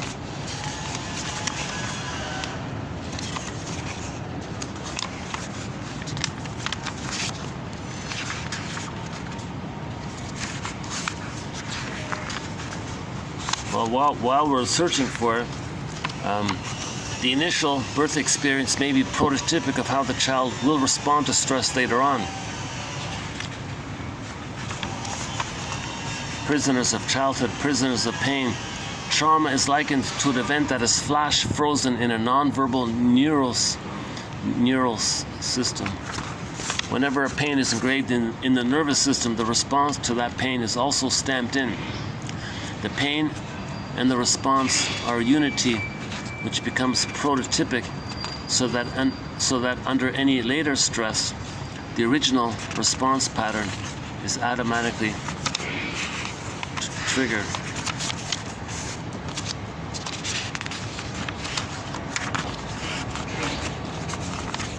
Oh, here we go. Here's the number 1 quote here. Number 1, the unconscious hope of fulfillment of old unfulfilled needs. You see? So that's neurosis. We still have this unconscious hope of fulfillment of old unfulfilled needs. Pain automatically makes one honest with oneself. Yeah. So the no pain games, right? The steroid games. Denial of pain, dishonesty games, the self-dishonesty games. How's that? The self-dishonesty games. Pain automatically makes one honest with oneself, while it does away with unreal belief systems. You hear this here. We never got and will never get what we needed as a child. The death of unreal hope is the birth of life. So they're still searching for glory, right? So in the steroid games, they're still searching for the throne, the glory. It's an unreal hope. By the way, that motif in Myths and Fairy Tales is called the pregnant virgin, right? Merriam Woodman has a book called that, The Pregnant Virgin. So it's metaphor. Myths and fairy tales are metaphorical. So the death of unreal hope. Okay. So two motifs. The rebirth one, like the resurrection one, right? So you had this false hope, you give it up. Oh, now there's new life. Now at that point when you say there's new life, at that moment, that's the pregnant virgin, because now it's like pregnant with new potential. Now you're on to something. Now you're finding your real self. You were chasing the false hope that something in the present can be mother's love in the past. It's no time machines, no morphing machines, no cookie can be mother's breast, no alcoholic spirits can be maternal spirit, no material, no matter, no goods, no things, no money can be mother's missing love back in the past, no time machines, but you're still symbolically in that mode. So once you give that up and that quits, that's the death of that. Now there's new life. There's now the pregnant virgin. Now the person is pregnant with new potential for the new positive life kind of thing.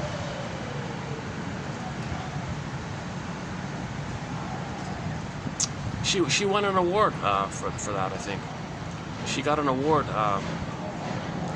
by the University of Toronto. Gave her an honorary degree, PhD or something.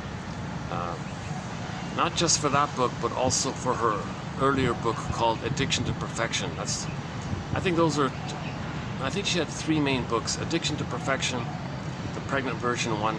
That's a metaphor, right? When you give up your lies, you're pregnant. It's new, and you're pregnant with new potential. That's all it means, right? Myths and fairy tales are metaphors for inner dynamics. Okay. John A. Sanford says,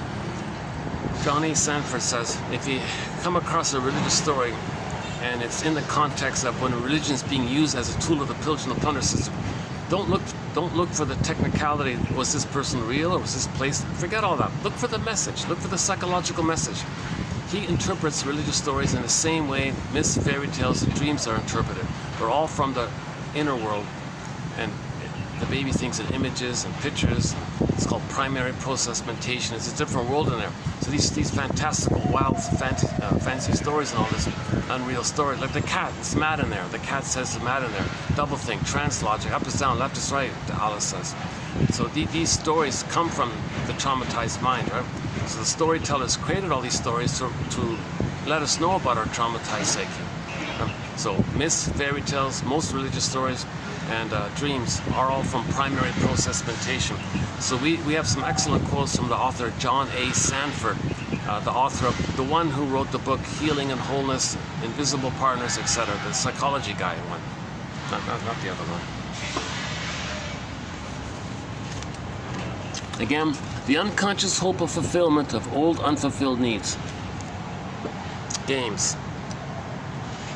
So, most people are engaged in this. Most people in the first half of life have this unconscious hope of fulfillment of old unfulfilled needs. Once it's past that critical time, it doesn't work. Okay, the billionaire guy said he's still not happy. It didn't work. Marilyn Monroe received the love and affection of millions of men. It didn't change the imprint of the first 3 years. It doesn't erase that original primal imprint that's in the brainstem that's always talking about survival. So nothing symbolic or something that represents what was missing can erase or undo it. Only the mourning process, only talking about it with someone and getting to a place where you can really grieve it and mourn it. So grief is healed when it's witnessed by a caring other. So yes, you have to have a caring other. That's why I don't buy Janoff's theory. A bunch of strangers in a big room, and the helpers, you don't even know them. You're gonna trust them and talk freely. They're not even listening to you really. So I don't quite buy Janoff's technique there. But his knowledge is excellent. Yeah, I think so. Neurosis is the okay. We did these one. Hang on a second. Okay, why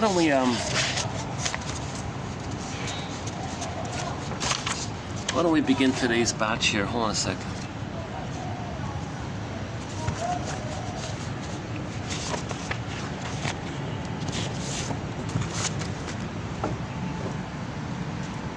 So I think the three main themes that I've identified so far with Janov is, first, there's a prototype, like a primary response to the first trauma. Later stresses, we revert to it. Okay, so the baby had to constrict his bronchioles inside. Later, when he's stressed, he has an asthma attack. That's neurotic because he isn't in the amniotic sac. There is oxygen in the air, but when he's stressed, he triggers the original response. That's why and he talks a lot about patterns. So if the baby was doing his thing coming out of the canal, mother takes anesthesia, the child is like, whoa, he's out of it. He's drunk. He can't do it because he's drunk. So that can be a pattern. When the person tries to do something, some initiative, learns a hobby or tries to study something or takes some self-initiative, they give up easily, they quit easily because it triggers the release of the anesthesia. So a prototype is created. We go through life. When we feel stress, we experience the original response to the first trauma. This can be generalized. Okay, another example would be one kid inside was stressed out and he was kicking the cord and twisted the umbilical cord around him and couldn't breathe. He got to a point where he said, don't move. It's dangerous to move here. So later on, when he felt stress, don't move. Job he didn't like, didn't move. Place he didn't like, conversation, he always said to himself, don't move. You can't make him move. So when he felt stress, he reverted to the first response. The first response was in the uterus. He had said to himself, don't move. So whenever he's stressed in life, he says, don't move.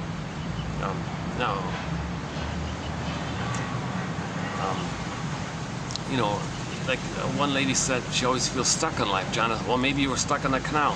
One person said, I always feel overwhelmed in life. Well, maybe you were overwhelmed in the canal. One said, well, you know, I always feel helpless. Well, maybe you felt helpless in the canal. So, okay, I'm oversimplifying it. The quotes to these are in the set here. I really need to find out. Okay, let's get. Give me a second. Hold on a second. Let's do this. Hold on a second. Let's use the battery pack here. All right, that'll do it. All right. Hold on a second.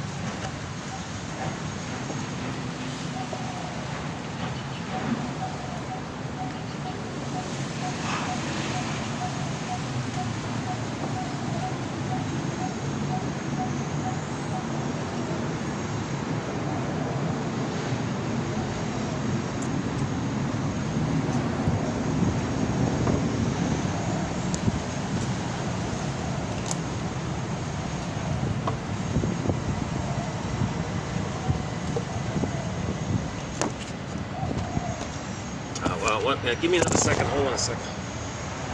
Hold on a second.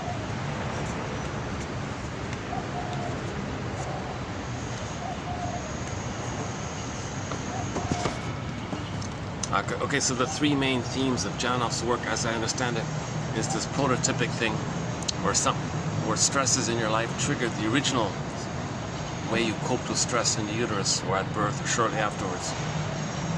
And that's neurotic because you're not in the past, but you're acting like you're still in the past. And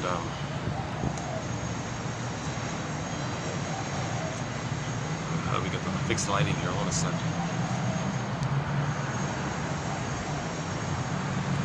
Okay, the lighting's okay now, right? Yeah. Oh, I got the flowers. All right. Yeah.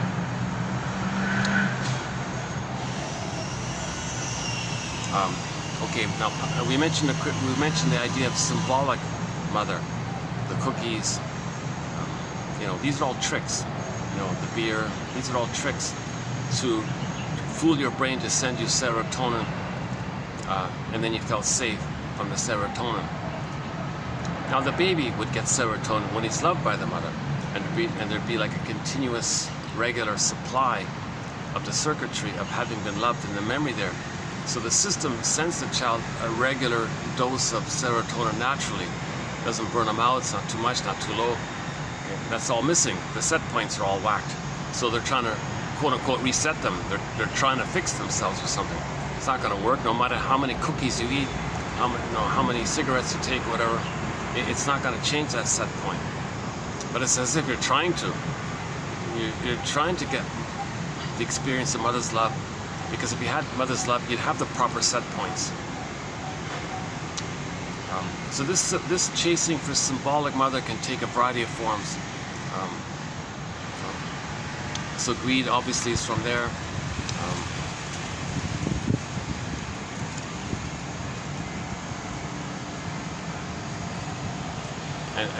Now sometimes it's about anger with the mother.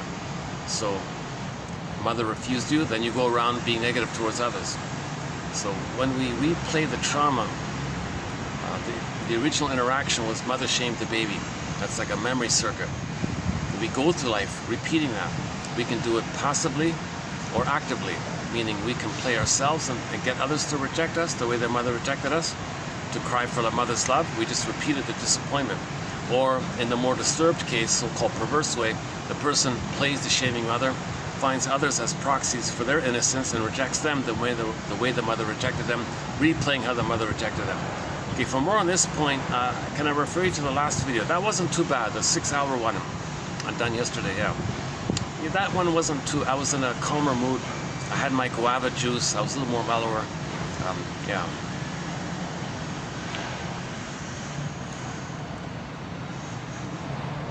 Okay, so for more on that, check out I think the last video, the 6-hour one, 5-hour, 59-minute, 58 seconds, something like that. That one there, i.e., what am I talking about? TQ2764. Yeah, go to TQ2764. I think I can spend more time on that point.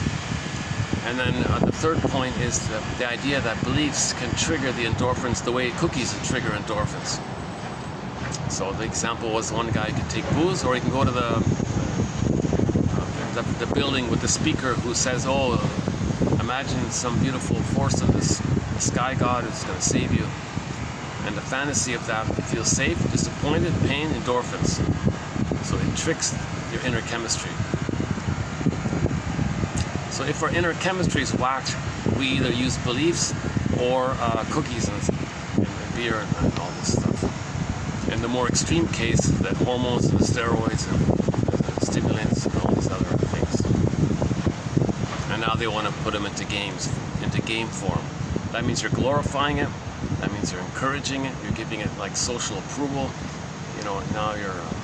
It's the wrong direction. We're not healing by that. I wish Janoff were alive. I'd love to interview him to tell us what he thinks about something like that. You know? I'm pretty confident Janoff would say it's a defense against feeling. That all you're doing is repressing the pain more. Repressing pain, the repression of pain games. The denial of pain games.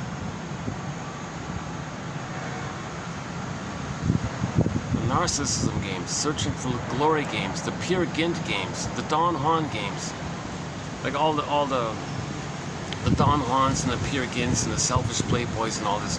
They're still searching for the throne. An image in their brain that once upon a time in the uterus they were on the throne, i.e., a blissful oneness with the mother. They're searching for that. They were one and special with the mother, one with the mother. So they were on the throne. They thought they were like a little king, a little god. Everything served them. Mother was there for them. Mother served them. They felt important, blissful, oneness, special. So they're searching for that. Now the humanists, that's shame. Others can have it. Others are no good.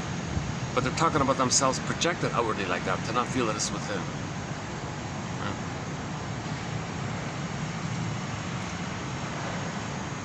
Okay, so for these main 3 points, I'm going to refer you to the past 20 videos. Beginning with January 2nd, 2024 on this channel here, beginning with 2745 up until present.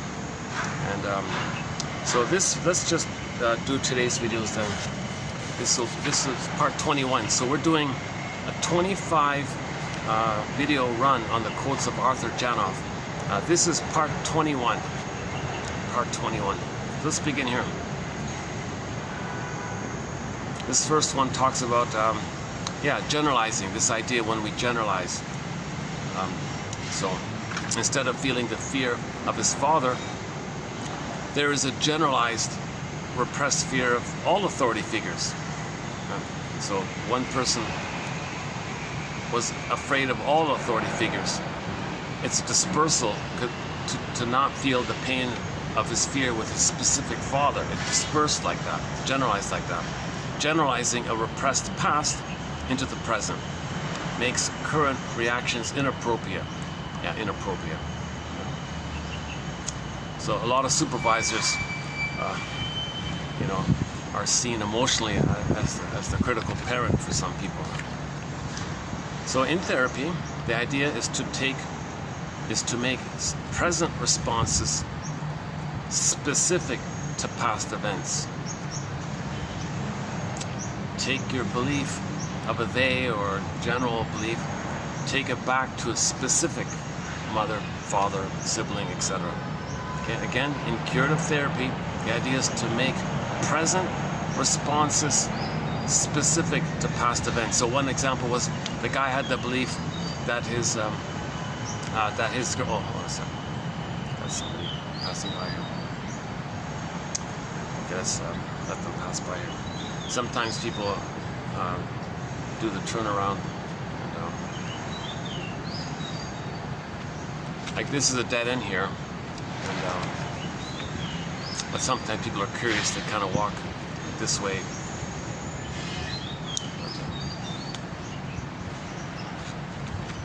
Okay.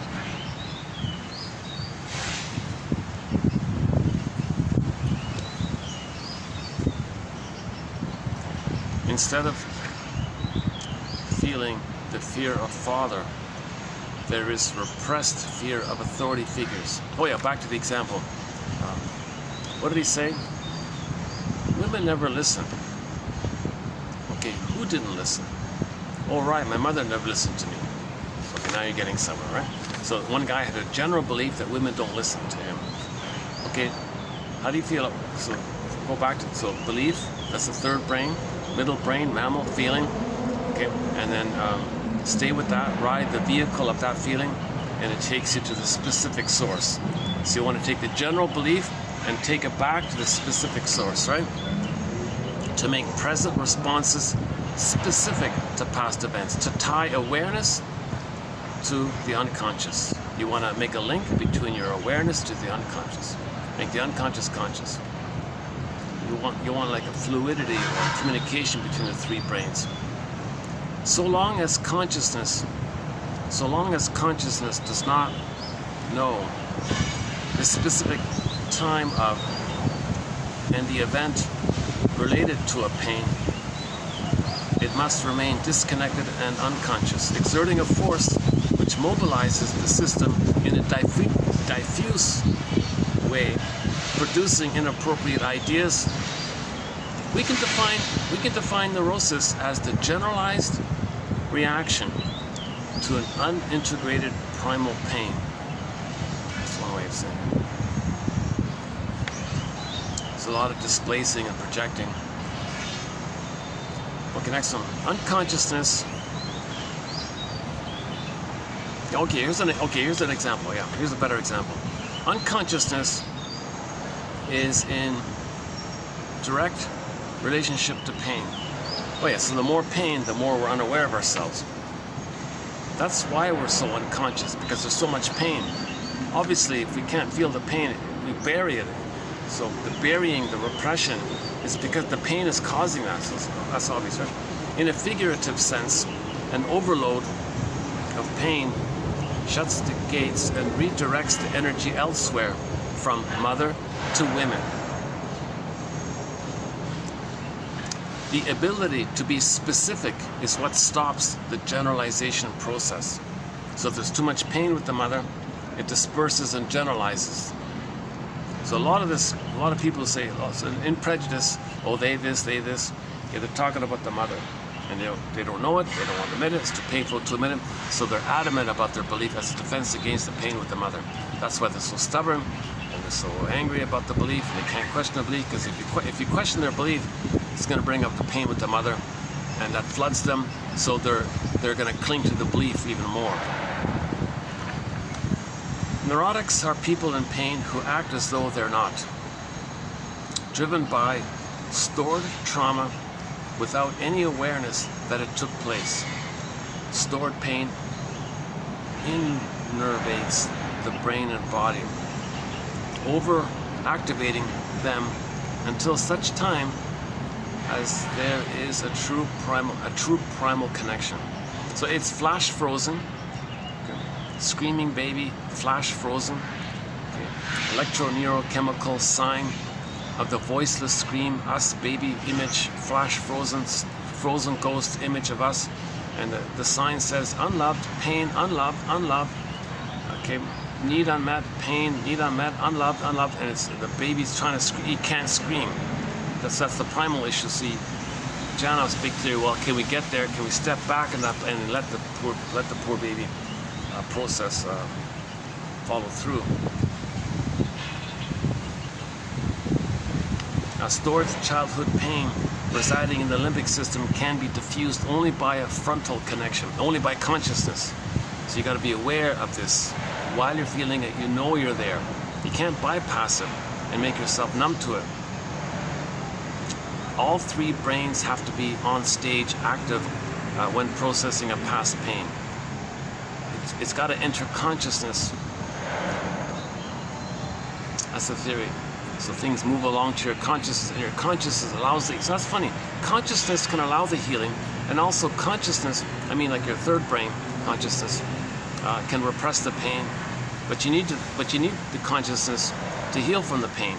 So the new brain can repress the pain, or it can heal you from your pain.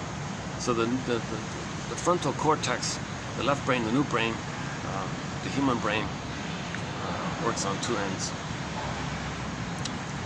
Feeling gives us back our unity and organization. It makes us come alive in the most literal sense, both psychologically and physiologically. Oh yeah, so the steroid games, so they're feeling numb and unreal. The stuffed human game, no, the stuffed games, feeling stuffed games. Still searching. Okay. He is in the symbolic struggle. Okay. Usually we say repetition compulsion. If there's unfinished business with the mother, and people in the present who remind you of the mother, you transfer the mother in the past to the partner in the present. The partner is seen as an emotional reincarnation of the mother in the past, and that struggle you had with her, you continue with the partner. So the struggle continues. So you find someone to continue the struggle with, because you're trying to master the trauma, still get mother's love. So you choose somebody, and you're attracted to somebody who reminds you of the mother to that end, because you have unfinished business with the mother, and it's an ongoing struggle. He is in constant symbolic struggle, but because the love is symbolic and does nothing about feeling its real need, the symbolic acting out goes on and on. The job of neurosis is to keep us from feeling real. So feeling is healing. Neurosis says, no, get away from that. Just do symbolic stuff. Keeps things numb. Oh, the tension, how about the tension games? If all these guys and ladies are on steroids, there's a lot of tension there. Tension is blocked feeling, an unfeeling state, unfelt pain. The unfelt pain games. The unfelt pain games. Not willing to feel pain games. Don't want to feel my pain games. Don't want to admit betrayal trauma games. Don't want to admit my mother failed me games. Don't want to admit my mother lied to me games. Greatest hurt of all, mother failed me games. The greatest hurt of all, mother failed me games. Oh, Jesus. The feeling person, a feeling person is a conscious one with fluid access among the structures of the brain as they mediate processes of the body. The problem with many is that there is not the fluid interconnection which permits the person to know what it is he or she is acting out. Yeah, so if you say to the girlfriend who reminds you of the mother, and you don't know she reminds you of the mother, and you say to the girlfriend, "Oh, you're perfect, please change. Please be the good mother that I needed back in the nursery. Please invent a time machine and a morphing machine and correct my past." And you don't know this. And you don't know this. That means you don't have fluid access between the two hemispheres of the brain. The corpus callosum, they say, is damaged or something. In trauma, the connection is damaged. Yeah, that's what he was saying. You know, when babies are not traumatized. Oh, that's coming up here. Is that? Oh no, it was in the last video. Yeah, sorry, yesterday. When babies are not traumatized, they may be born ambidextrous. Sorry. So these are the baseball players that can switch hit, or the tennis players that can use either arm or something, either swing, or dancers who are coordinated like that. But early trauma is going to damage all that. So if there's early trauma and that's damage, you're trying to compensate with the steroids and the hormones. So the compensation games, the compensation of trauma games, the compensation of trauma games. We're getting there.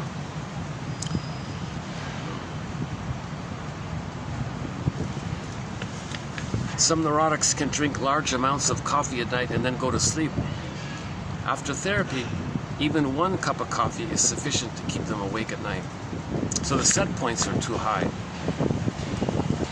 The stress was too high. So they drink coffee at night. It doesn't they're already too revved up. So it does nothing.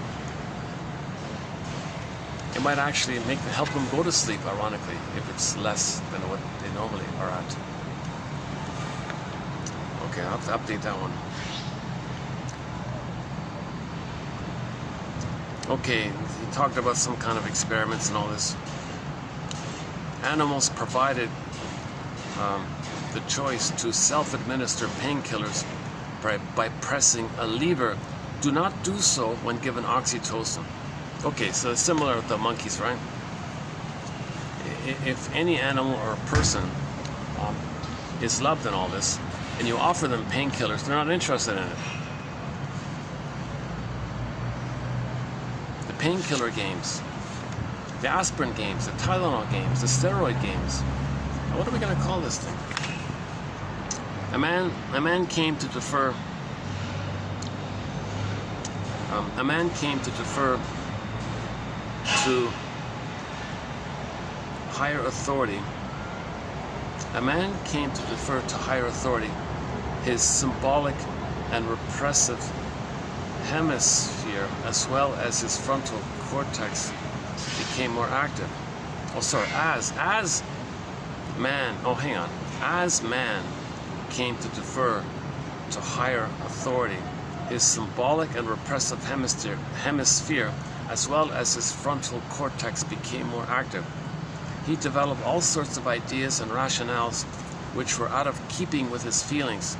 His concepts outran his body, so to speak, so that he could relate to ideology rather than to himself. He could relate to beliefs, not himself. So here's the theory. When we became homotraumicus, in the confusion, in the panic of our discoveries, we accidentally traumatize ourselves. That means there's more pain. When there's more pain, there's more beliefs, more rationalizations, more excuses. For example, principle of discovery. Well, if mother stole my soul, well, they can steal other people's land. You make an excuse called a principle of discovery.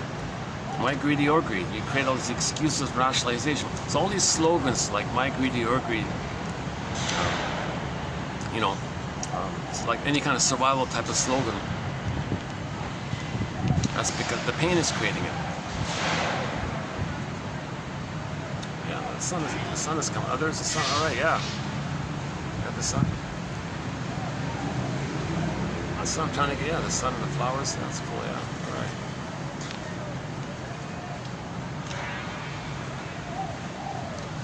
Again, as man came to defer to higher authority. So this was 10,000 years ago. 10,000 years ago. With the discovery of the theory. So one theory is oh yeah, by the way, this is all yeah, I did my disclaimer, right, already, yeah. These are all theories, speculations, hypotheses. 50% is wrong. It's up to you to figure out which 50% is wrong. Hopefully it's only 50%. That figure you got to figure out as well. So there's no set answer here. Nobody's saying this is right or wrong. I'm just searching here. Searchers. As we humans came to, so 10,000 years ago, we went from global village to global pillage.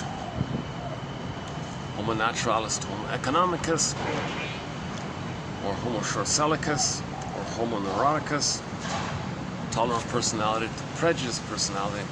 And then religion, in that end, was there to prevent healing. So babies were removed for the first time from their mothers. That'll do it. That'll do it. Because the baby will create an imago in their brain of some scary thing that robbed them of their soul castle, their inner land. Identify with the aggressor, symbolize it, repeat it. So when they replay it, they can't feel it again. They play the aggressor. Identification with the aggressor. They're the active one. So others can play their innocence. Yeah, there's land over there that can symbolize the loss of their soul. So mother stole their land, they steal other people's land. Let's call it principle of discovery. Then you create a rationalization. So when there's pain, you create all these excuses and lies to hide the pain. But the pain is creating all these excuses. So the more pain there is, the more excuses we make, put it that way. So in the steroid games, that's a lot of pain going on. So there's going to be a lot of excuses. There's going to be a massive PR campaign and a glorified full advertising.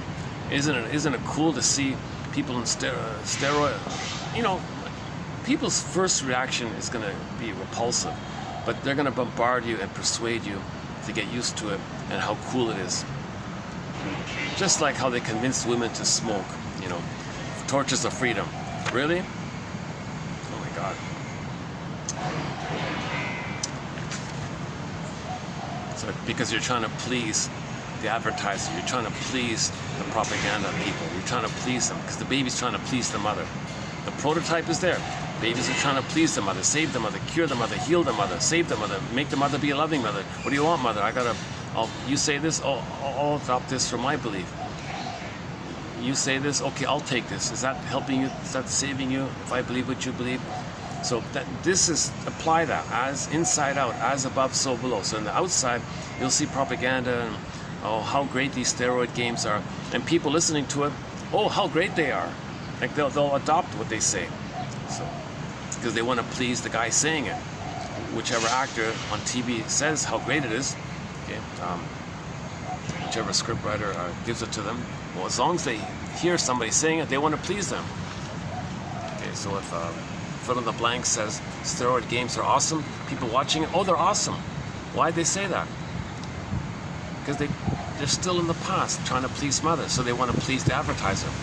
Just like an advertiser says, buy this product, it's a good product. Oh, it's a good product, I want to buy it, because you want to please the advertiser, just like how you want to please the mother.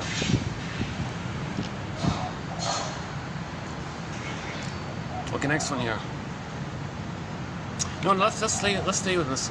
As man, as people, as humans, came to defer to higher authority, so this began 10,000 years ago, because before that we were all like a village, right?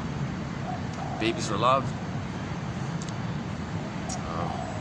no envy, no power, status, okay. There was communication, we could talk easily and freely. As man came to create the pillage and plunder system, his left brain became more active. He developed all sorts of ideas, rationalizations, excuses, which were out of keeping with his feelings. Out of keeping with his feelings. So when we traumatize ourselves, we create beliefs to keep us out of touch with our feelings. Because those beliefs are to squelch the feelings, to make us numb to the feelings, and the beliefs have that power. Beliefs have that power. Just like in hypnosis, the hypnotist says, do this, and you don't. The guy hits himself. Did you feel it? No. You don't feel. You're gonna touch this painful object, and you're not gonna feel it. Did you feel it? No, because you want to please the hypnotist. The dentist says take this sugar pill, but it doesn't say it's a sugar pill. So he wants to please the dentist, and it's the power of belief and the trust and the connection to serotonin, and the belief triggers the endorphins in the brain, as if the dentist gave him an actual Tylenol or whatever. Is that right? As people came to develop the plunder system, when we went from global village to global pillage, our left brain became more active. So now we're thinking more. The more pain, the more we're swirling around with thoughts. Oh, back to that song by the singer Sir Tab Renner. Is that right? Renner, I think. Sir Tab. What's the song called again? It's something Lum, something L-U-N, something Lun. 5 letters. Look for Sir Tab, a pop singer from Turkey. Look for a song.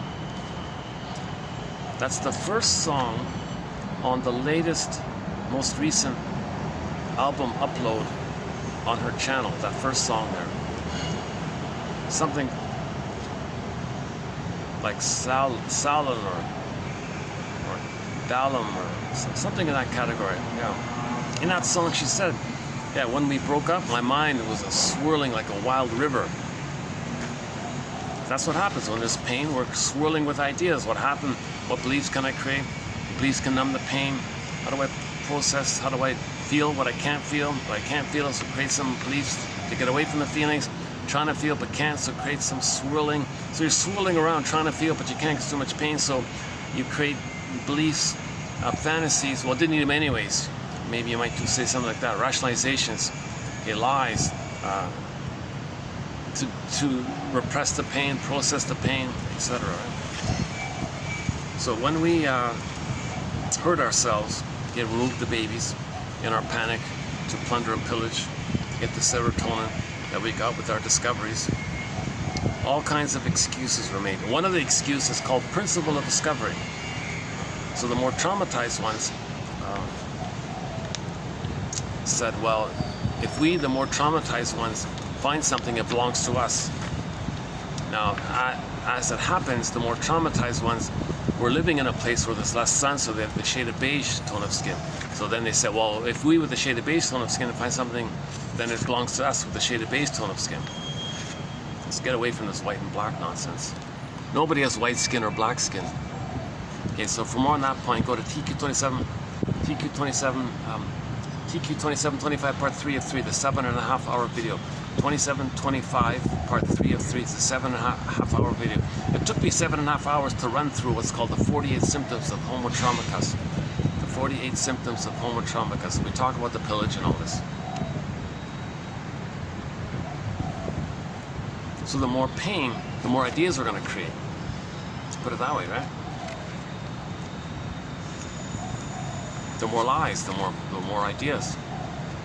And maybe through the more ideas, there's more symbolic search. So maybe there are more inventions. Maybe we do invent stuff more because the inventors are trying to win mother's love. See everybody, I invented something. Do you like me? So we're inventing stuff more. So that's maybe like a side benefit, or like a side issue, a byproduct. So I think he was saying, maybe one theory is maybe civilization kind of came by this. With more pain, we had more thinking going on, so we invented more stuff, searching for symbolic mother's love. So in the process of trying to win mother's love, we're inventing all this stuff. Mother, love me. Did I save you? I made this wonderful new washing machine. Does it please you? We're still trying to save mother. So in the process, we're creating all these things. Now it's dysfunctional because as we're creating all these things,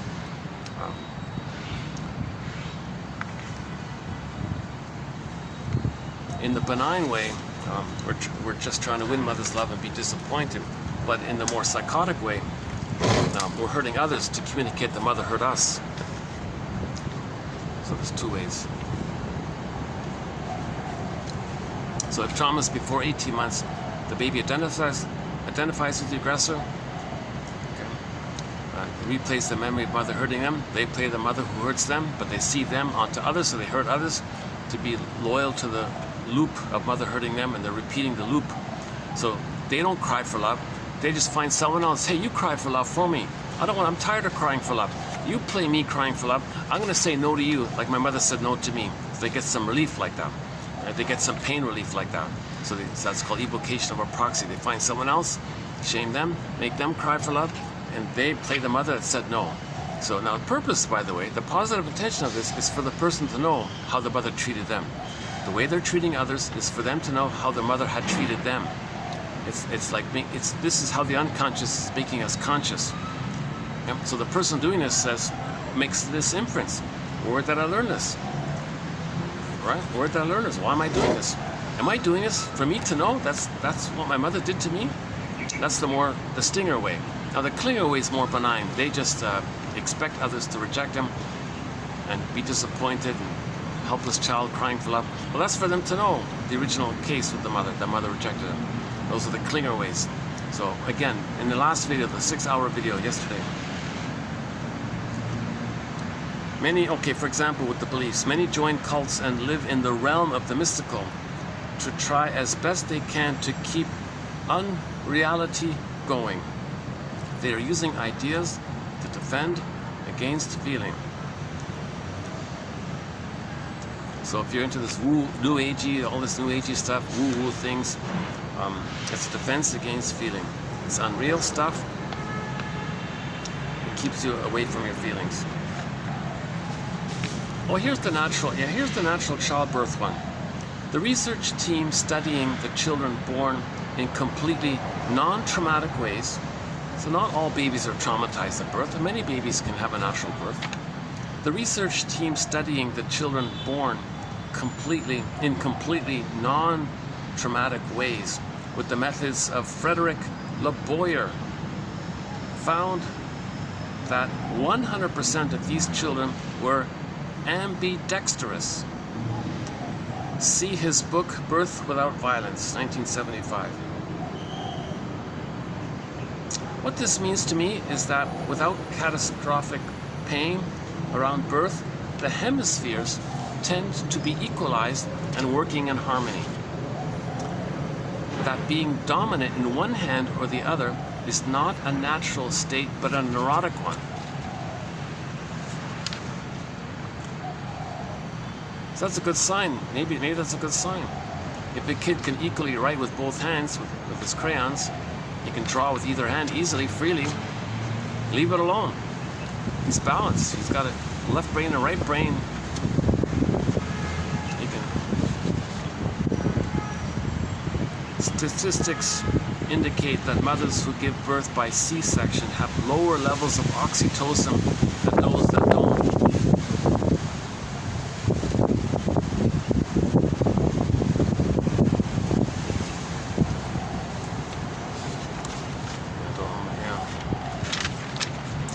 Next one here.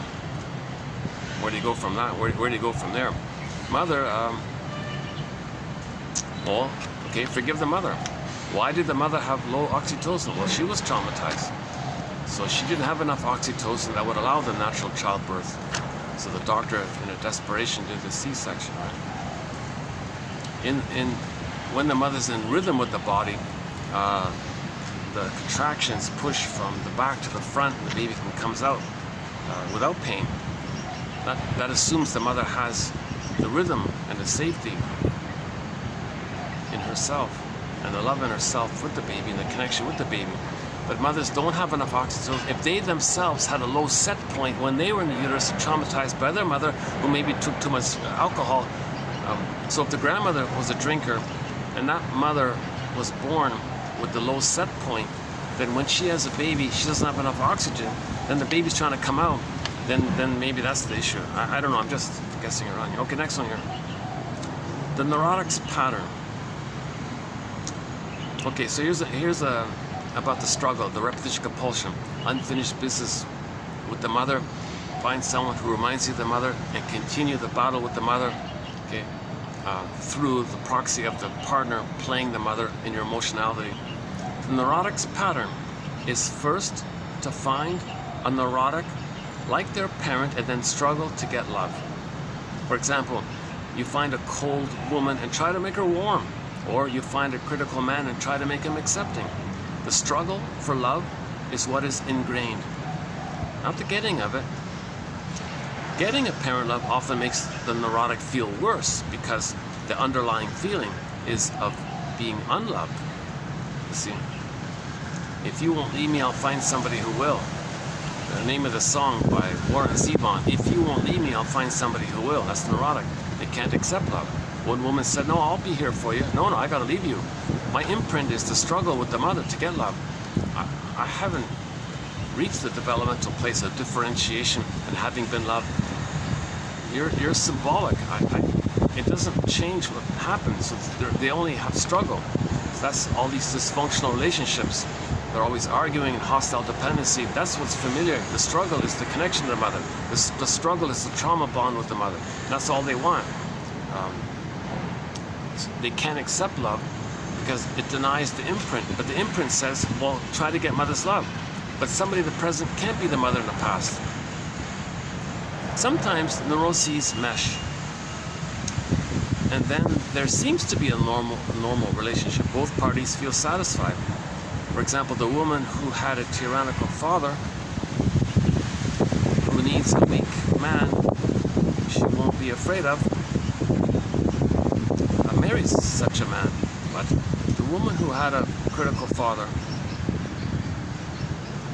who needs a weak man she won't be afraid of, marries such a man. He, in turn, is looking for a protective mother. It is a marriage made in neurotic heaven. Funny line here. A marriage made in neurotic heaven. A marriage made in neurotic heaven. Jesus Christ. Each of their choice is symbolic, acting out the present in an attempt to change the past. Acting out in the present in an attempt to undo the past, change the past, correct the past, get the love that was needed in the past. No time machines, no morphing machines. You can't change the past, but you're neurotic in this attempt to do so. So that's sometimes the two dysfunctional people can superficially get along, right? So the woman wants a man to be nice to her. So she chooses a man who's very afraid, let's say. So she controls him, henpecks him. So she's not afraid of him. She says, gee, I was never protected by my mother. Oh, the wife can protect me because she's so bossy. Neurotic heaven, ouch. A very traumatic birth process. Okay, here's an example of the prototype thing. So, like the imprint, the primal imprint, affecting our personality. A very traumatic birth process with long labor may show itself in the form of a fear of leaving any comfortable place. Hence the later phobia of leaving home or a fear of going out. I mentioned this yesterday, so I dug it up here, yeah. This was originally in the honorable mention pile, so I brought it into the TQ, this TQ part, as I mentioned it yesterday.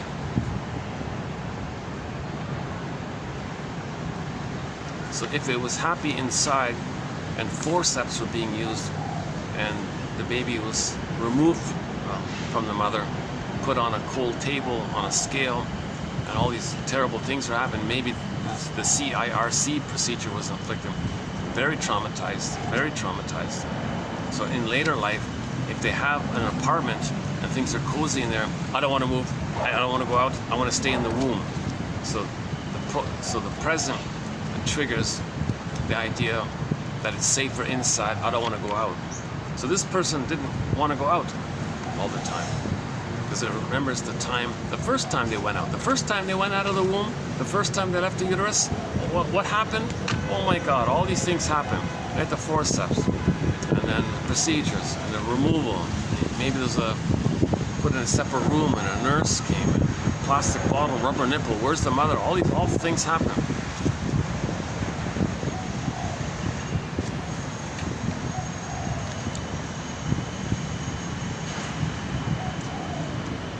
know, it's funny, yesterday's 6-hour video felt like time flew by. It felt like 2 hours. This 2-hour video here, it feels like 6 hours because I'm tired today. Yeah, it's funny. It's funny about that. I once did a 6-hour video. It felt like 1 hour. Okay, hang on. Okay, we got 2 more here.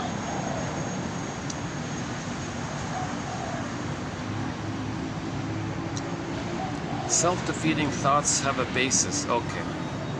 So this is like you say to your friend, "Can I get over," and all this. Well, hang on. Self-defeating thoughts do have a basis, an imprint. They are not just thoughts suspended in air that one must change with new thoughts. So change your thoughts, so change your feelings. Oh, come on. See, a slogan like that, change your thoughts, change your feelings, that's minimal and micro. It's not like a primary thing. Yes, you can put a spin on, see things more realistically. I think what they mean by that, see things more realistically, you'll feel better with reality testing kind of thing. But if it's misapplied, you can't use thoughts to change early trauma. You can't use ideas to change trauma, like birth trauma. You can't say something or hear something or read a book or something, it's going to change your birth trauma. Only experiencing can do that. So if somebody does have self-defeating thoughts, well, there is a basis. They're not just airy thoughts in the air.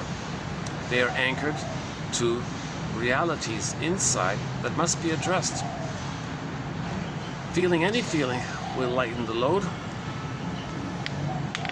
It's a relief to feel our real feelings. It's always a relief to feel our real feelings. The pain is we're not feeling our feelings. Okay.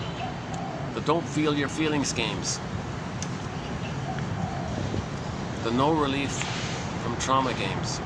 The birth trauma games. Look what happens when there's birth trauma games. Look how you hurt me, mommy games. Look what you did to me, mother games.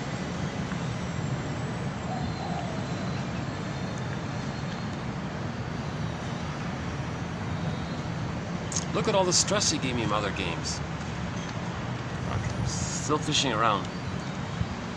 Okay, last one here.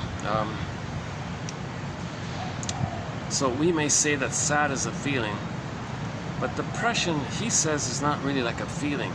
He says depression is too many feelings vying for consciousness all at once. If there are too many feelings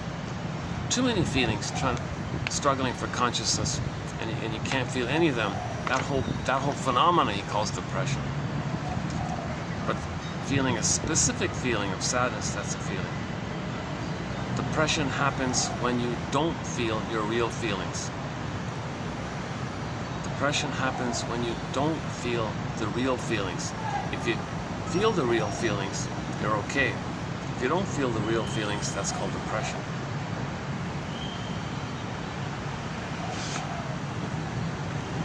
Oh, the covert depression games, the masked depression games, the manic games, the manic depressive games. How about that, the manic depressive games? So underneath there's all this depression and this manic hyperactivity outwardly. The manic depressive games, the OCD games. Still fishing. Okay, let's see, what's my favorite one here? Yeah, I'm being a little... Yeah, I'm having an off day today. I don't feel myself today, to tell you the truth. Yeah, I'm feeling a little numbish today, yeah. Okay, let's see. Okay, the fear of the father, but he's afraid of authority. Okay, the generalization one. Okay, that's okay. Likewise, fear of the mother, fears all women. Okay, that's the same idea. Okay, stored, a new phrase here, stored trauma.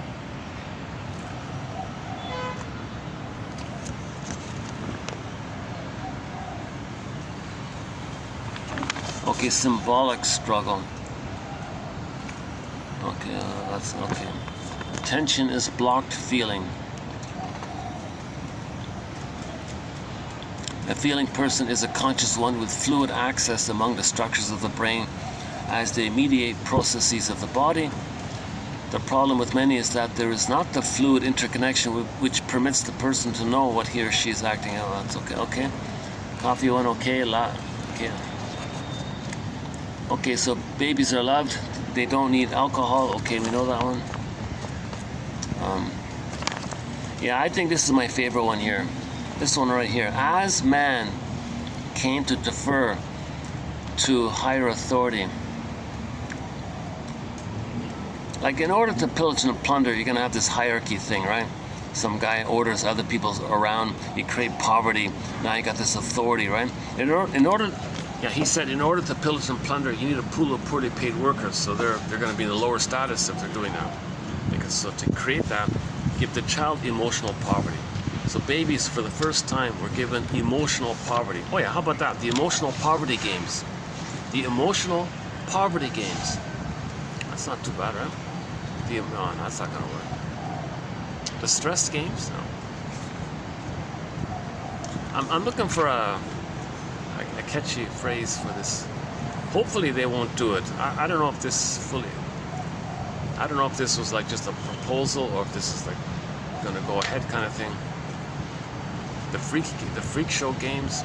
Yeah, and I read the comment. Somebody's comment was, yeah, this is like the clown games or the freak clown game. It's not nice to say that because they are human beings. They're just traumatized. The traumatized human being games. They're human beings. Let's keep that in mind. Let's not get carried away here. They're human beings who are traumatized, looking for love. Looking for love games. How about that? Looking for love games. Desperately looking for love games. Very desperately looking for love games. How about that? Very desperately looking for love games. Everybody looks at them. Mother didn't look at me. They win all this money. Mother didn't give me maternal money. Okay, symbol for mother. Didn't work.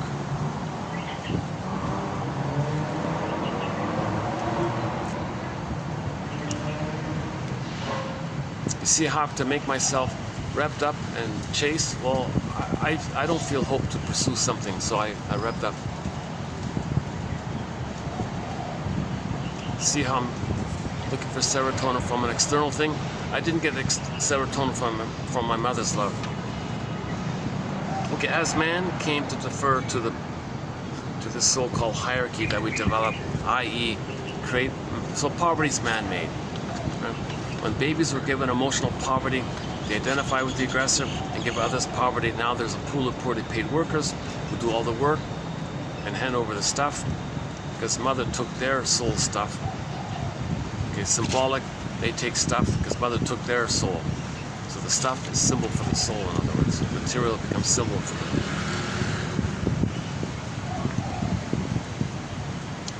Okay, so when this pain took place, the left brain became more active to create more. How do we process these feelings? Too many feelings, can't process, got to numb the feelings. Rationalizations, excuses, slogans, propaganda. Oh my God, million-man propaganda machine. Oh my God, yeah, somebody said they're going to spend $1 billion, some ridiculous figure, to brainwash people to think negatively in order to pillage a place. Like, and you're utilizing all these traumatized people's pain, and those who have all this pain, all these ideas and excuses, and you're going to pay them to use your excuses and co-opt it to brainwash people to facilitate the plundering and pillage of things. What a mess. We're homo traumicus. So we became homo traumicus 10,000 years ago. So when we became homo traumicus 10,000 years ago, we developed all sorts of excuses to keep us away from our feelings. Our concepts outran our body. So the good image for this, good image for this is Route 66, GQ 2599, the third quote there. The woman had a loss. She couldn't feel the pain of the loss, so she hopped on a motorbike, and buzzed off, and play Bob Seger's song, Roll Me Away. So she buzzed down the highway, Roll Me Away, and she was going faster and faster, speeding on the highway on her motorcycle, because she had the fantasy that there was another bike behind her, chasing her, and on that bike were her feelings, grief. She was trying to get away from grief, because she was afraid grief would catch up with her. So she went faster and faster, manically, trying to get away from her feelings. And it was very expensive and very dangerous to do all this, right? So that's Route 66, 2599, the third one on that list, if I remember correctly. His concepts outran his body, so to speak, so that he could relate to ideology rather than to himself. Yeah. So the short sellers will say, well, it's my greed or your greed. It's an ideology, right? My greed or your greed. Principle of discovery. If we, the more traumatized ones, find stuff, well, it belongs to us. Now, we happen to be in a place where there was less sun, so our skin tone became more of a shaded pale, shaded beige tone of skin. So we'll say, well, those of us with a shaded beige tone of skin, if we find stuff, it belongs to us. So you're now you're relating to ideologies, ideas, as a way to get away from the feelings of pain. These absurd ideologies are in correspondence to all the severe pain that's there. And the pain creates the ideologies to make us unaware of the pain. So we got to make this link. So that's one of Janoff's best contributions, I think, is this link that I'm trying to make here myself. It's mainly from his last book, the book on cults, called Beyond Belief, written in 2016 or something. Is that right? 2016, a book called Beyond Beliefs, Janoff's last book.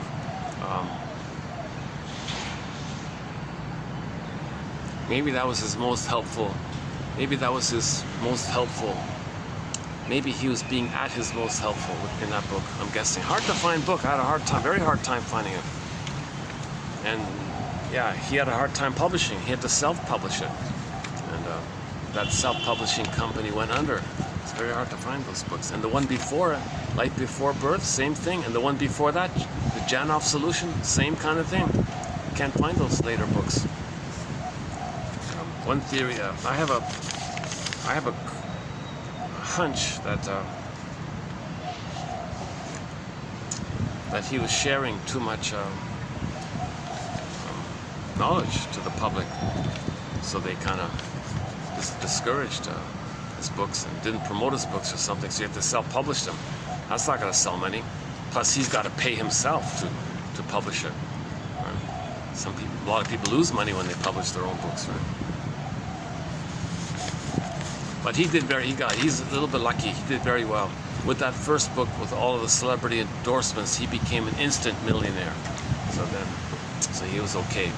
And on YouTube, yeah, you can see him on a fancy house with oceanfront, waterfront property, living a luxurious life. So he did well, obviously.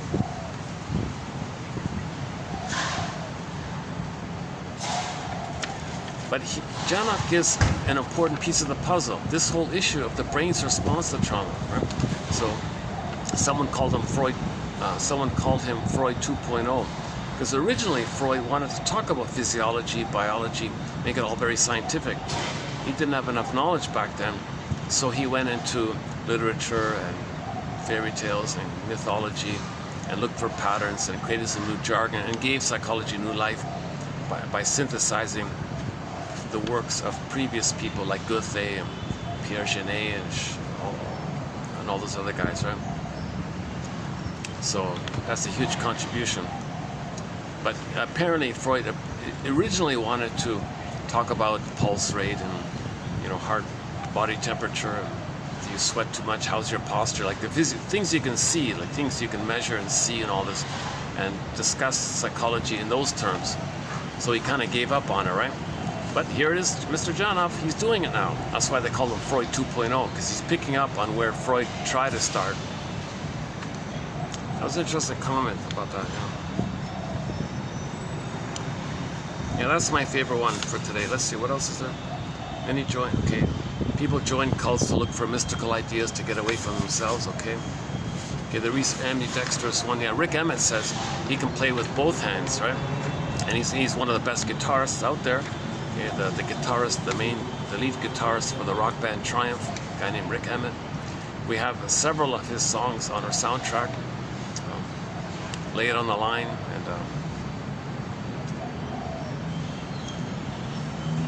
a few others. Oh, Big Lie, yeah, Big Lie. Saved by Love. Those two were on his solo album. And,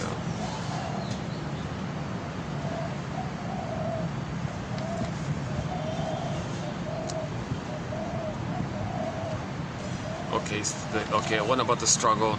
Your mother was cold, so find a cold partner and try to make him warm. Your father was critical. Find a critical guy, try to make him nice. You're still struggling, trying to change the parent. Okay. Neuroses mesh, so sometimes there's a crossover. Actually, in Route 66, there is a quote about that. She said, yeah, we're not really like loving each other. We're finding a complementary of dysfunctional egos looking for a neurotic mesh. So she mentioned that in that 66.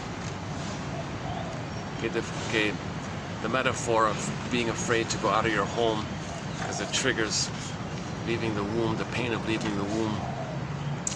Okay, a little respect here. If a person has self-defeating ideas, well, it's an imprint. The child was defeated. He was overwhelmed. He legitimately was traumatized. That's real, and that's an imprint there. So keep that in mind, kind of thing. Yeah. Okay, just the one. Yeah. So for me, just the one. Just the one. I'm glad. That's the goal. To find one quote. So my sincere hope is that in each video, somebody will find one quote. So on average, there are 10 quotes. Hopefully, one will be of interest. Copy it down. Copy paste it. Put it in your notebook, and do that every day. So 10 minutes a day. Find that one. 1,000 videos here. So do it every day. So in 3 years, 10 minutes a day for 3 years, one can have their own customized, personalized 1001 windmills of the mind. A pretty good basket of knowledge, which may lead to emotional knowing. I think it's a good launching pad kind of thing, or it's a good starting point, I think. So I think it kind of fits in with Robert Bly's advice. He told the men, dear men, read psychology, the study of the soul, psyche, soulology study. Read psychology every day for 10 minutes. Forgive psychology for its jargon. Now, when he says psychology, he means like the analytic stuff, not too much like the pop, not too much like the pop stuff like the Psychology Today or something like that. Or I mention that because Psychology Today attacked Janoff, and he had to fight. Janoff had a fight with the magazine Psychology Today, and I think that might be one of the reasons why he lost popularity. Because let's see, do you want to get that quote? Let's see if we can find it. Hold on a second. Yeah, it's from the New York Times. If you go on YouTube and type in Arthur Janoff dies at the age of 93, that one there, and New York Times, Margalit Fox was the author of the article. A good article, excellent. I would say it's an excellent article that summarizes Janoff's life. And okay, hang on a second.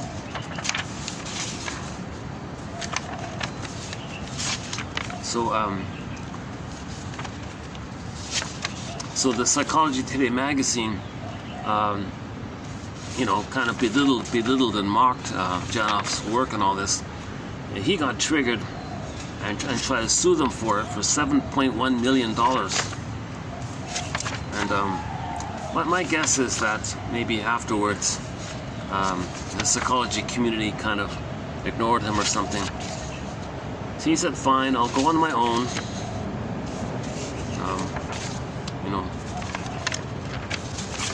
And he did okay on his own,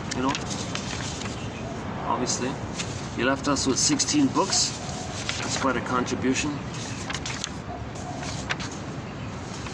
Well, here's a good one. A lie of the mind means a hurt of the body. How about that? A lie of the mind means a hurt of the body games. How's that? Let's try that. Instead of the steroid games, let's call it a lie of the mind. A lie like to yourself. No, your ideas, your excuses, your rationalizations, what you're saying, your beliefs. A lie of the mind means a hurt of the body, the physiology of the body. Let's call it that.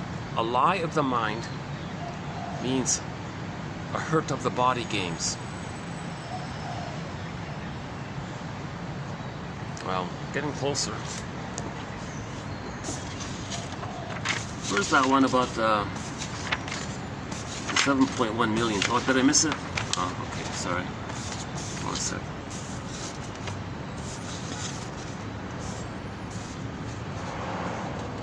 Yeah, the Don Juanism, the playboy, a young child looking for mother's love. That's a symbolic one, right?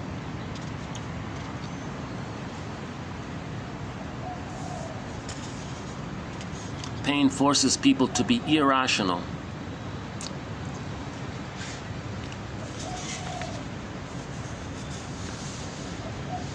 Yeah, see, here's the one about the set points. Set points of biologic states. Describing someone as not feeling good in his skin is a figurative way of saying something is wrong with the set points. What happens in the womb? Okay, knowledge of the womb. Name of a book. It's called Knowledge of the Womb. So a good book is called Knowledge of the Womb. I think the author made it available free online on his website. Knowledge of the Womb. A famous shrink from Greece. He wrote it in English. Ludwig Janus, is that right? From Germany has one. Guy named Frank Lake. Nandor Foder, is that right? Francis Mott has an interesting one. Of course, Otto Rank. He's a little tough to read, that one.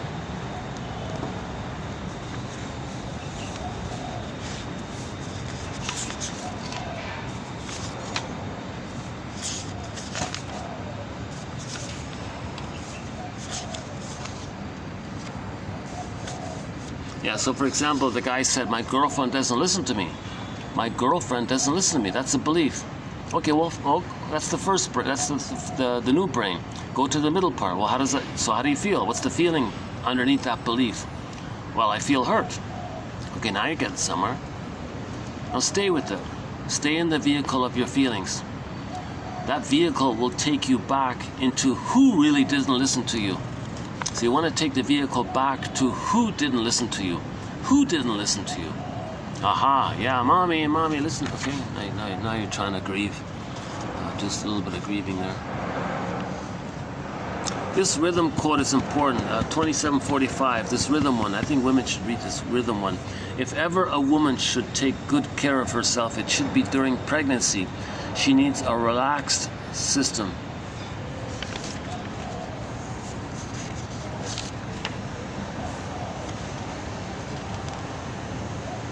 In choosing a partner she could struggle with, she created a symbol of her past.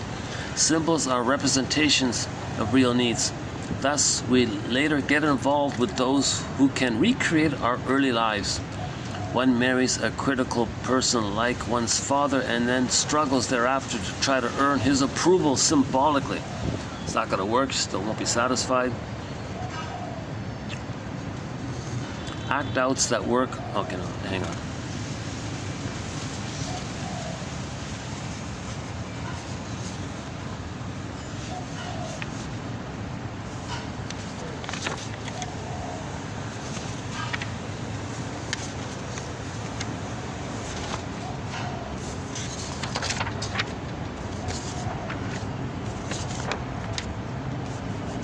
So all these quotes you're seeing here are on the channel. Just click the more link, or for convenience, for a minor admin fee, go to the coffee link page. You can get this encyclopedia on your iPhone, and you can read it offline. You know, you're at the beach, kind of thing.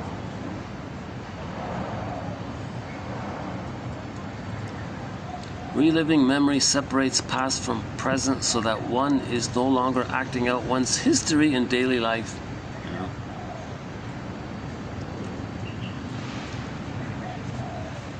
Yeah, the addict is trying to bring the levels of internally produced painkillers up to optimum so that the lack of early love is not felt. With drugs, the body is duped into thinking for a short time that it is loved. The duped games, the doping games. Yeah. He calls it the doping athletes. So duping.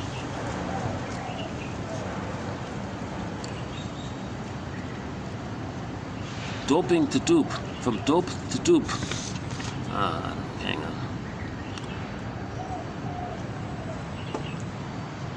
So you want to fool yourself. In order to fool yourself, you want to dupe yourself. You dope yourself. Something like that.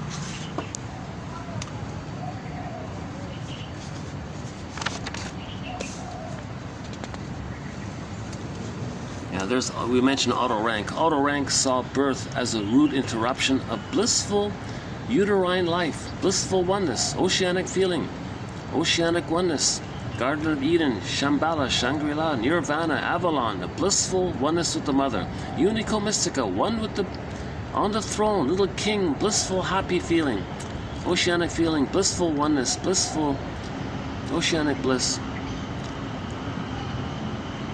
He believes that the individual spends the rest of his life trying to recover from it. Yeah, so that's the joke in Route 66. Go back to Route 66, the third one there, about the birth trauma. Oh, here we go. This one here. My mother had a history of psychological analysis. Dr. Janoff told the Chicago Tribune in 1983 he was drawn to the field, he said, to try to cure my mother, you see, so she'd take care of me. And oh, that's not it. Oh, hang on.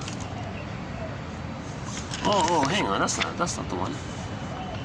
Yeah, so a lot of people get into psychology in order to save the mother. That's how it starts.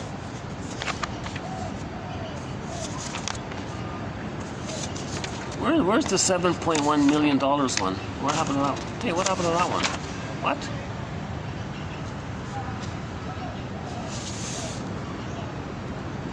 How did that happen?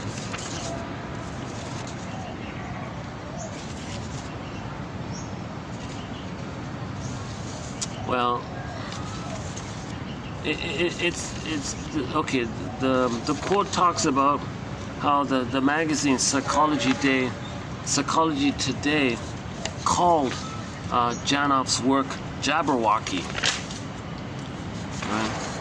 So then he reacted to that, and that started a problem. So Janoff was then called the rebellious child of psychology.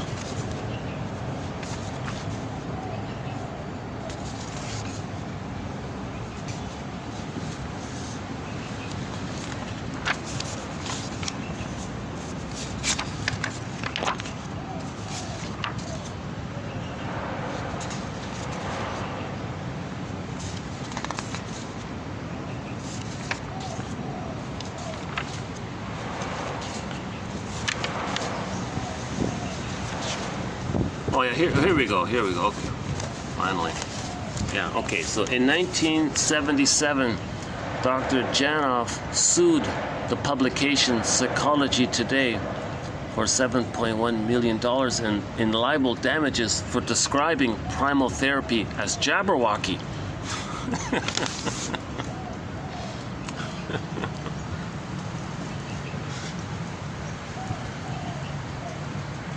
I have ambivalence with him. I think the technique he's talking about, I don't understand it or fully buy it. I haven't experienced that part of it. I don't see how lying on the floor with a bunch of strangers, and half of them are actors practicing their ability to see if they can create a convincing emotion by blowing off the steam of the pain of not feeling.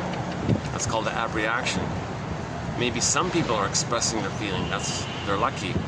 But in that environment, ironically, the ultimate irony is that environment maybe is like the chaos of the uterine life. Maybe he's creating. He says no, it doesn't. You can do that. You can be in a group, and everybody's in their own feelings. It's not affected like that. But of course, he makes more money the more people he can get into the room, right? So part of me says he's also involved in the scam of making money. At the same time, his knowledge is helpful, his knowledge is useful. So I think the best value of Janoff's work is the books. So forget about doing the actual thing. if you want to grieve your childhood pains, find someone you trust and have a consistent, regular connection, and then it comes up with the safety of that. In the meantime, I think his books are good. So what I'm trying to do here is pluck out the top 300 quotes from his books. So of the 200 we've done so far, for me personally, yes, there's 20 strong quotes in here. Usually there's one good quote in each batch. Sometimes there's none. Sometimes there's 2 or 3.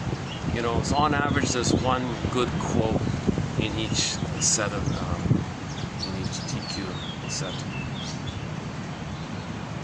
How are we doing here?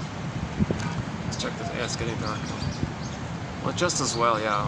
5:45. Just as well, yeah. It's gonna get dark here in half an hour. Yeah, that's okay. I'm a little tired today.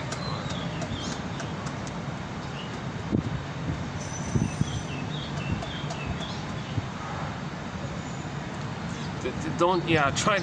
My hope is that nobody will be tempted to judge this by yours truly. I haven't been analyzed. You'll see my anxiety. My posture isn't the greatest. I sweat easily. I'm sometimes like a little, triggered by little things. Yesterday, yeah, I tried to walk. It's mentioned in the last video. I mentioned it already.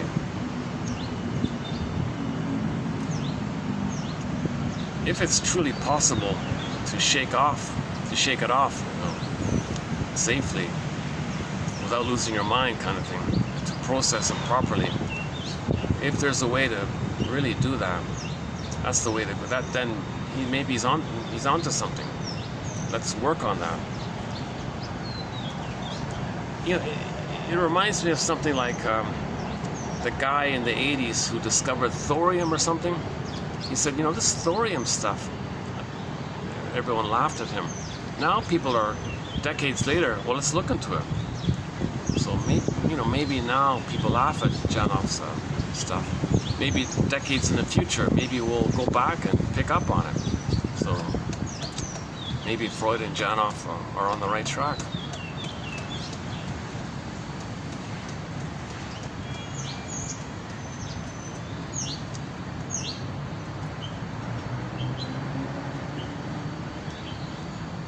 Maybe one step towards that is to create some kind of attitude to get everybody to sit in a circle twice a week, 8 to 12 people. I think the best format, as I understand it, might be 8 to 12 people sit in a circle twice a week. Just feel safe amongst yourself. Set the intention that you're going to sit in a circle and do the talking stick kind of thing, or just pass it around. And if someone feels safe, they'll say what they want to say, kind of thing. And it's like a grief circle. Just make it safe, and whatever people need to say, they want to say. Now, of course, if somebody's triggered with another member in the group, you got to do what's called like a clearing, they say. So who does that person remind you of? The person in the present. You're upset with somebody in the group. Well, okay. Talk about how that person reminds you of something in the past. Make an I statement. Yeah, so learn how to make I statements. Oh, 1 second.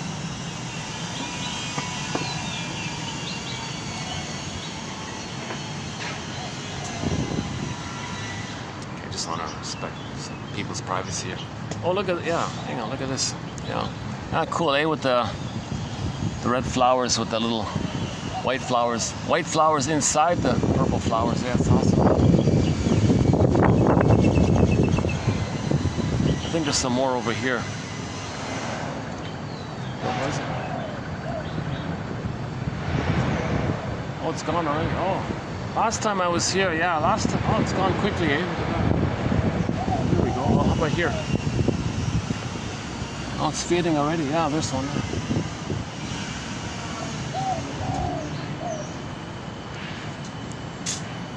Maybe I can just wind it down here. How's lighting here? Lighting's okay.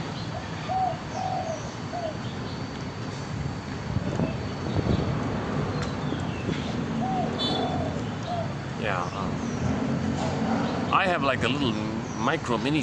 I had like a little micro mini sample of it, and I thought, oh, this is pretty good. Yeah, this unfortunately I couldn't do it regularly. Yeah, there it is. There, yeah, look at that. Yeah, nice.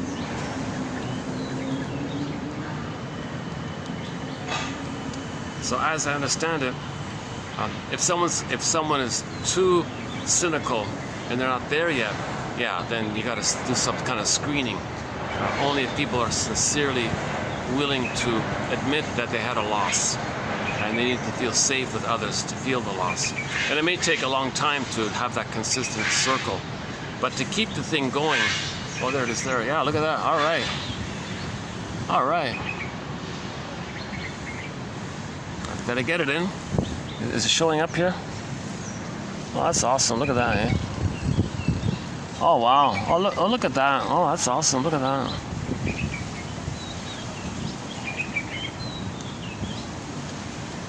Jeez, yeah, that's really pretty colors, yeah. A violet flower with little white flowers in it. Yeah, that's really nice. Yeah, a whole bunch of them here, yeah.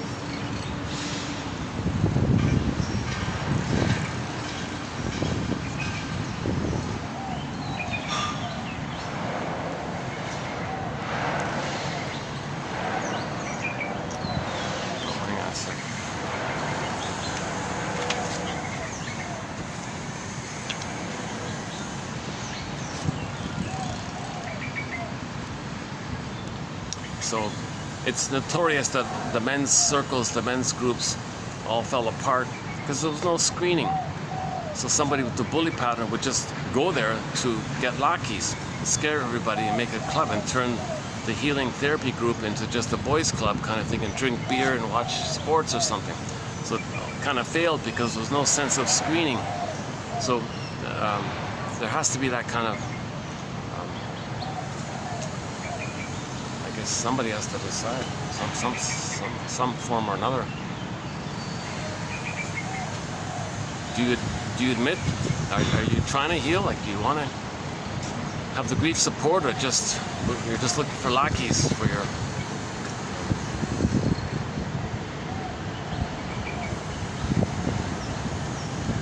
Especially at the beginning of the group, when the circle is just beginning.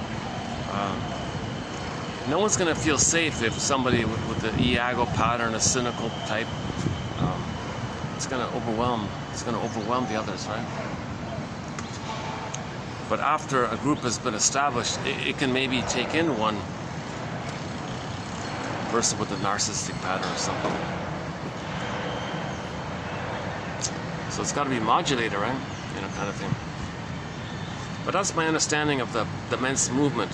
That 10 men on average twice a week sat in a circle on the floor, and you know, they borrowed some rituals from indigenous people, you know, calling directions, maybe like a little smudge issue, and you know, set the tone that we're not here to goof off and blow off steam. We're here to speak our truth, what's real, just practice. And you go in a circle because when it's your turn, you feel not ready. No, pass. So you pass. That's okay. Everybody pass. When I was there, everybody passed. Passed by. I don't know what to say anything. And finally, somebody tried to say something. Whatever it was, I forgot. But it got my curiosity, so I read about it. I read about the circles and all this, and they said they all fell apart because they turned into clubs. Right? So my understanding was somebody with the bully pattern would come in, find these sensitive guys, and it would be easy to frighten them, to scare them, to kind of please the person with the bully pattern. And then the bully pattern took over and turned it into a club for him. And then some would go along, the rest said, oh, this is disappointing. And so the thing would break up. It would always split up like that, right? Because the person with the bully pattern has a huge split, right? So they would split, that would split the group, right? So a lot of people with distinctive personality patterns, they resist honesty, personal honesty. They'd rather take hormones and steroids and join the steroids games, or join the, what's it called again? I lost it. What is it? A lie in the mind means a hurt in the body.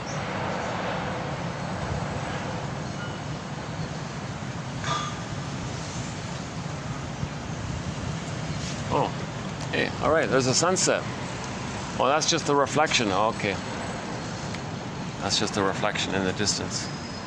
You see it there?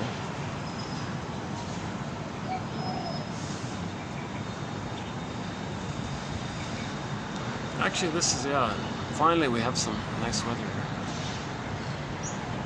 It's been really hot here for most of the time I've been here. Finally, this is the first coolish kind of weather. Can you see the purple flowers in the distance? Isn't that nice? The purple flowers over there.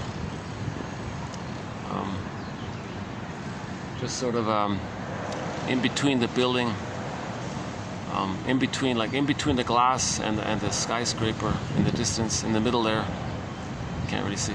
Problem is, I don't want to interfere with any of the guests on the other side.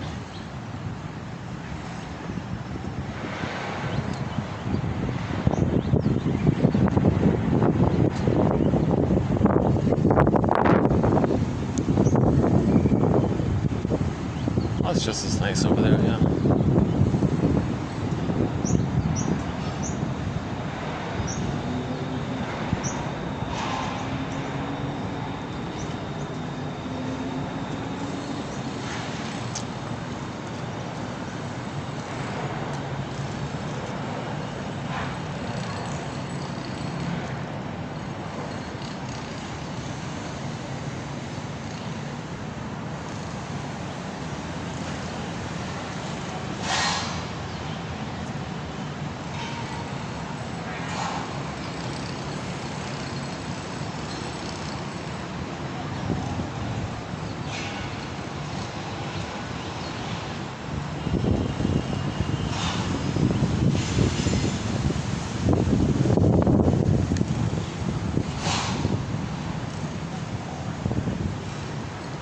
So on how to make an I statement, we have a thread on this topic on how to make an I statement. TQ2360.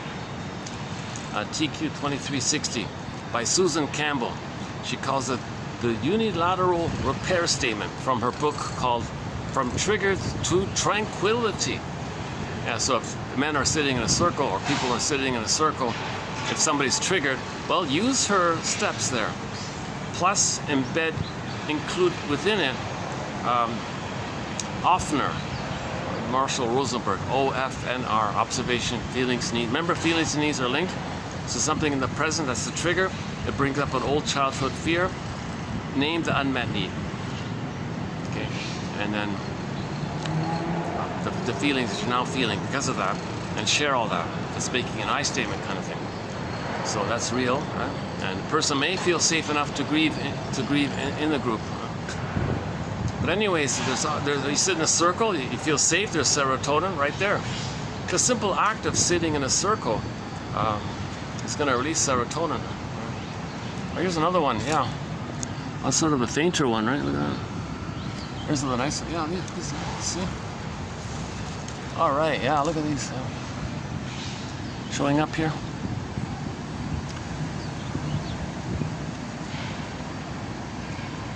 Yeah, I love flowers, yeah.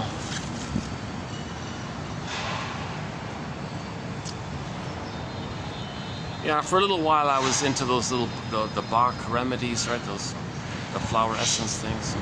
Yeah, they were nice. Are they still around? I don't know.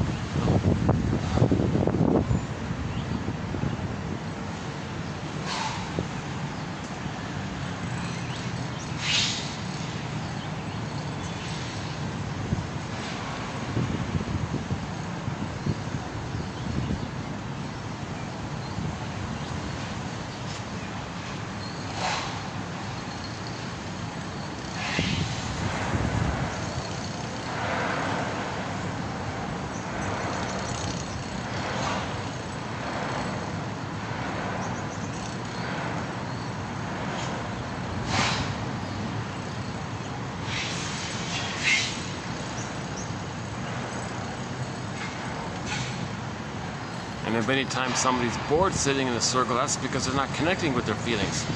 It's never boring to connect with your feelings. It's a relief. It's a pleasurable relief. And most men say they never feel safe with anybody to ever make a genuine I statement. Be vulnerable, trust others. Others might mock you for it. Well, that's the purpose of a grief circle.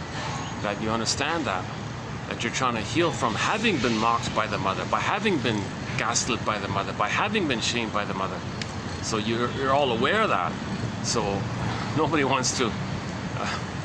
Well, that's part of the healing. If you find yourself engaged in that, that's for the person to know that that's what had happened to them. See.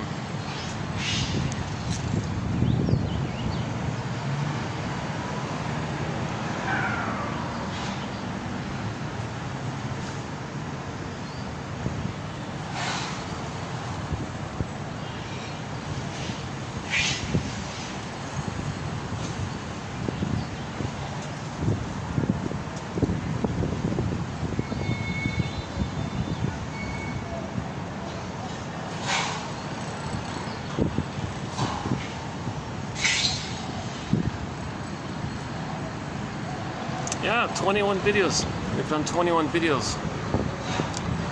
That's 210 quotes on the work of Arthur Janoff. 210, yeah. So hopefully you'll find 21 good quotes of his.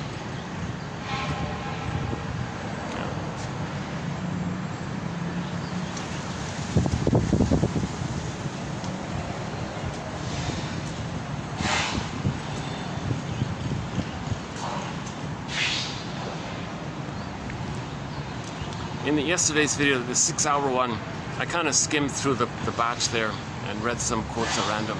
That wasn't bad. I think we covered many of the good ones there.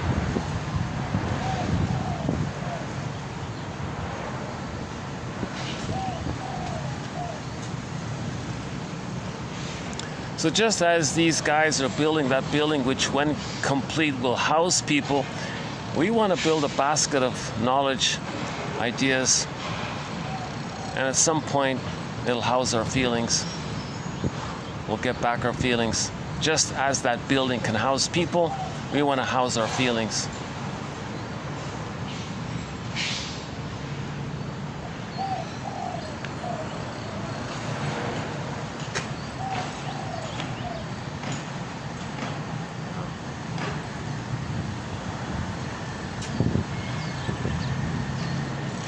Well, I'm not sure if I have any kind of final thoughts here.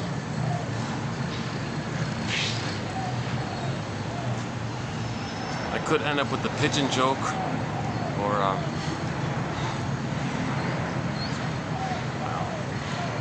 I've used it already too many. I've told that joke too many times already.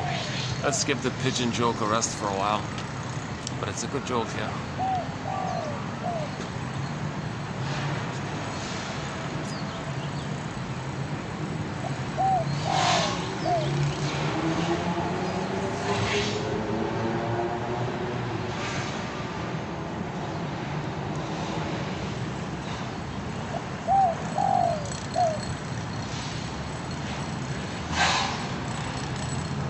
Speaking of pigeon, he looks like a pigeon, but he's not, yeah.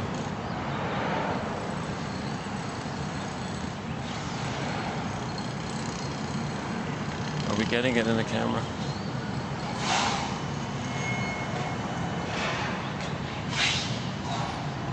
I'm not sure if I'm getting it. But yeah, he's got little black and white spots on his neck there. That's strange, yeah, strange. That reflects the underside. He's got black and white feathers underneath. Yeah.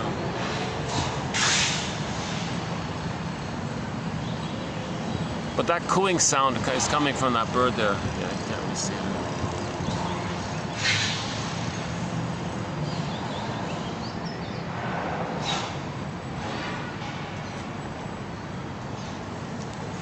Yeah, the pigeon, the loon, the heron,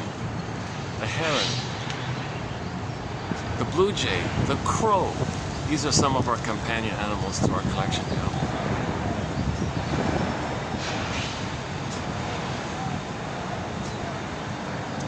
Yeah, also the latest song, yeah, the song added to our collection.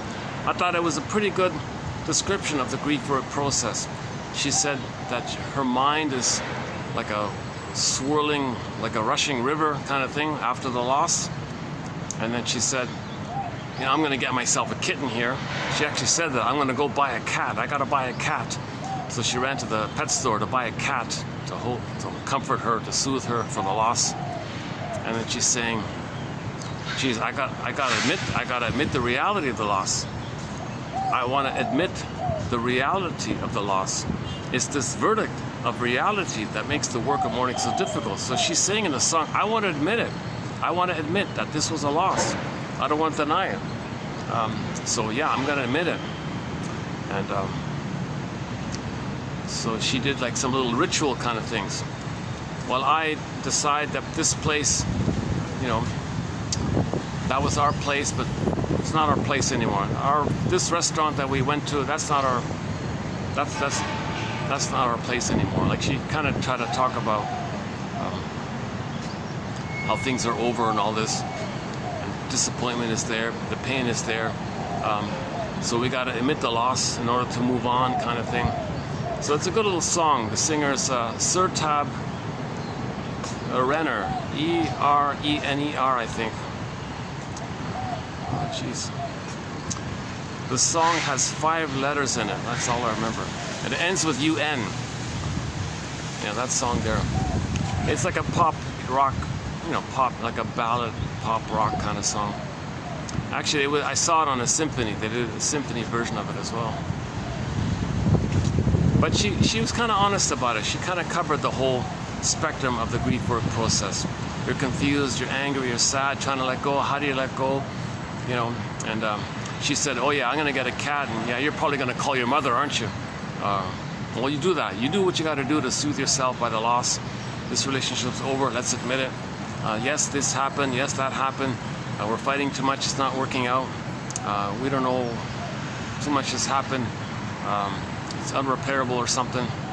I don't know, she was trying to get to a place where she admits the reality that it's over, kind of thing.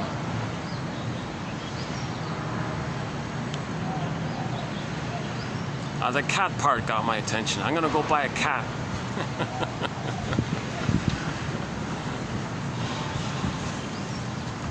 Which is one of our companion animals, the cat, yeah, for sure. Oh yeah, for sure, the cat. Oh, there it is. That's nice. Oh, that's nice. Yeah, look at that, yeah. Gosh, yeah, I love these flowers. That's nice. Yeah. So that's not gonna last. I'm not sure how long it's gonna last like that.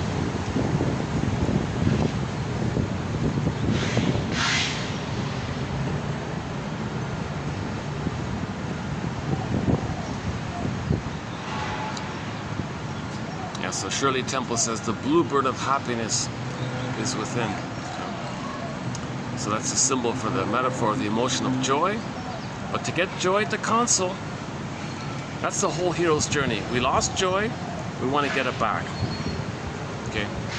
When you recognize the false activities you're engaged in, okay, that's the death of that, then the birth and the potential, the virgin birth of the new life. Okay, that's the motif. This symbolic hope to get mother's love, you give it up, that's a kind of quote-unquote like end of it, like a death of that kind of unreal hope, this unreal, relentless, false hope, symbolic hope. Okay, it's the unconscious hope for the fulfillment of old, unfulfilled needs. John Off's quote there. Pain makes you honest. The beliefs disappear. The greatest hurt of all. You didn't get it, and you're not going to get it. Mother's love. It's past that time. Like her song, like that Surtap song we were talking about just now. Like that song. So maybe she was saying that in the song. Yeah, maybe I was expecting too much from you, and you're expecting too much from me, and neither of us are aware of it. That's why we're having this problem in a relationship.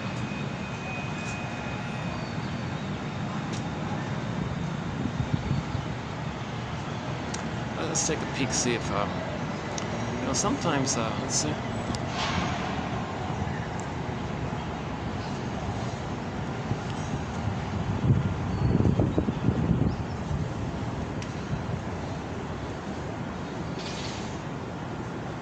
Oh, okay, now there's people, yeah. Okay, now there's people over there.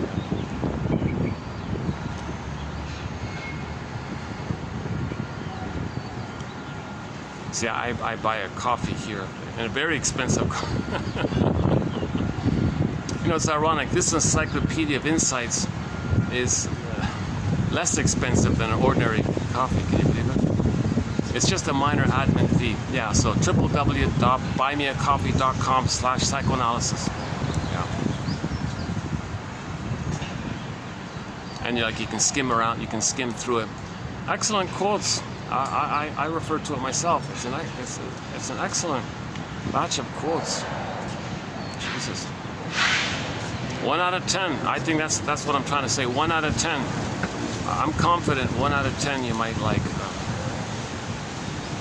It's kind of like an album, like a music album. If one song is a hit, the album is a big success, right? If one song is a hit, right? I'm thinking of those terms. Right?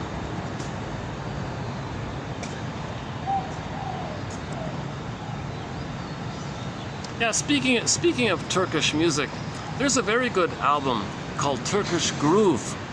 Turkish Groove by the Putumayo company. This Putumayo company puts out a series of world music CDs. But the only one that really I think is excellent is that Turkish Groove one. That's how I discovered Surtap. Because the second track, there's 11 tracks on that CD. I think 10 out of 11 are very enjoyable, extremely enjoyable listening. In particular, all of the songs, there's one annoying song, except if you take out that one annoying song, all of the other songs are excellent. That's 10 good songs. On one CD to have 10 really good songs, half of them I think are hits of their own right. They're like hit songs already. Like half of the songs are famous hit songs. The second track is a song called Buddha by Surtap, the singer I'm talking about. That's how I found Surtap, through that CD. A very good Turkish, a very good CD called Turkish Groove by the Putumayo company. Yeah, I skimmed through the other CDs. Yeah, it's just so-so, right? Celtic Tides has a couple of good songs by Dougie MacLean from Scotland. Caledonia, something Fine Day or something.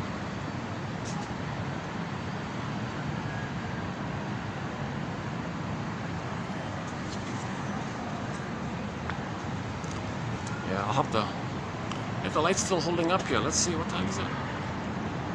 6:15. Yeah, we've got about 10 more minutes here, at least.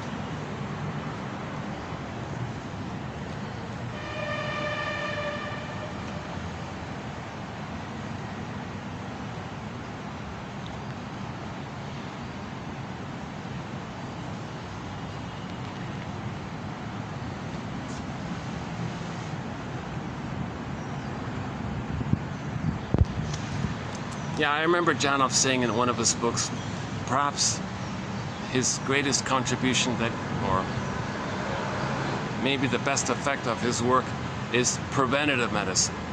Preventative. If mothers are aware of all this stuff, they'll be more mindful to make sure that they don't smoke when pregnant, don't drink when pregnant, and don't take wine or caffeine, etc. when pregnant. And Janov said several times, if given the choice between A, having paradise in the uterus for 9 months, and then the first 9 months with the mother is frustrating, or hell, let's say. So he's got heaven in his paradise, and then the first 9 months there's problems with the mother. Okay, or B, hell in the uterus. Well, the settings are all messed up and too much cortisol. And then afterwards, 9 months of the mother being nice or whatever. He'd prefer the first case scenario, because in the second case scenario, chances are the mother can't correct it. Many mothers won't be able to heal child's birth trauma, prenatal trauma. She may try, but if she's so messed up that caused that prenatal trauma, chances are she's not connected to herself enough emotionally to love the baby enough to cure prenatal trauma. Yeah, one of the quotes says it clearly. Yeah, let's see. Can we dig it up here? Let's see if we can find it here.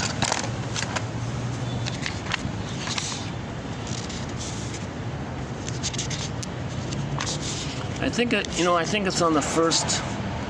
I think it's the first quote of one of these pages, if I remember correctly.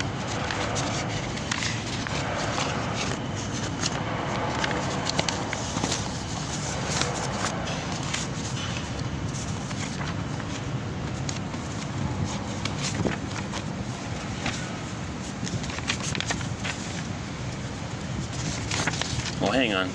Let me get the paperweight here. Hold on a second.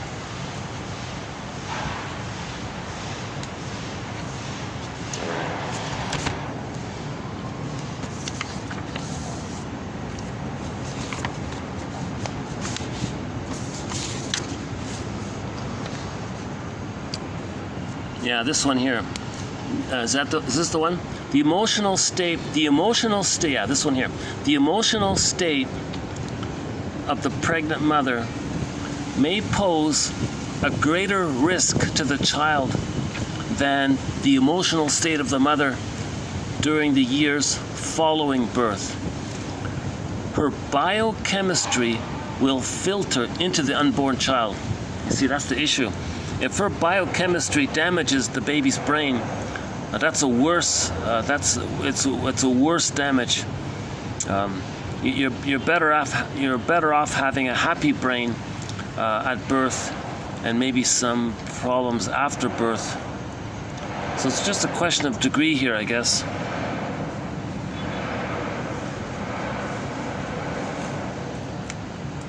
Yeah, once real need is repressed and rerouted, we forcibly become less direct and more symbolic.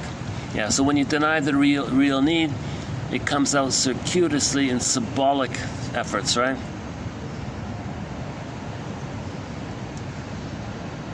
So wanting millions of people to look at you,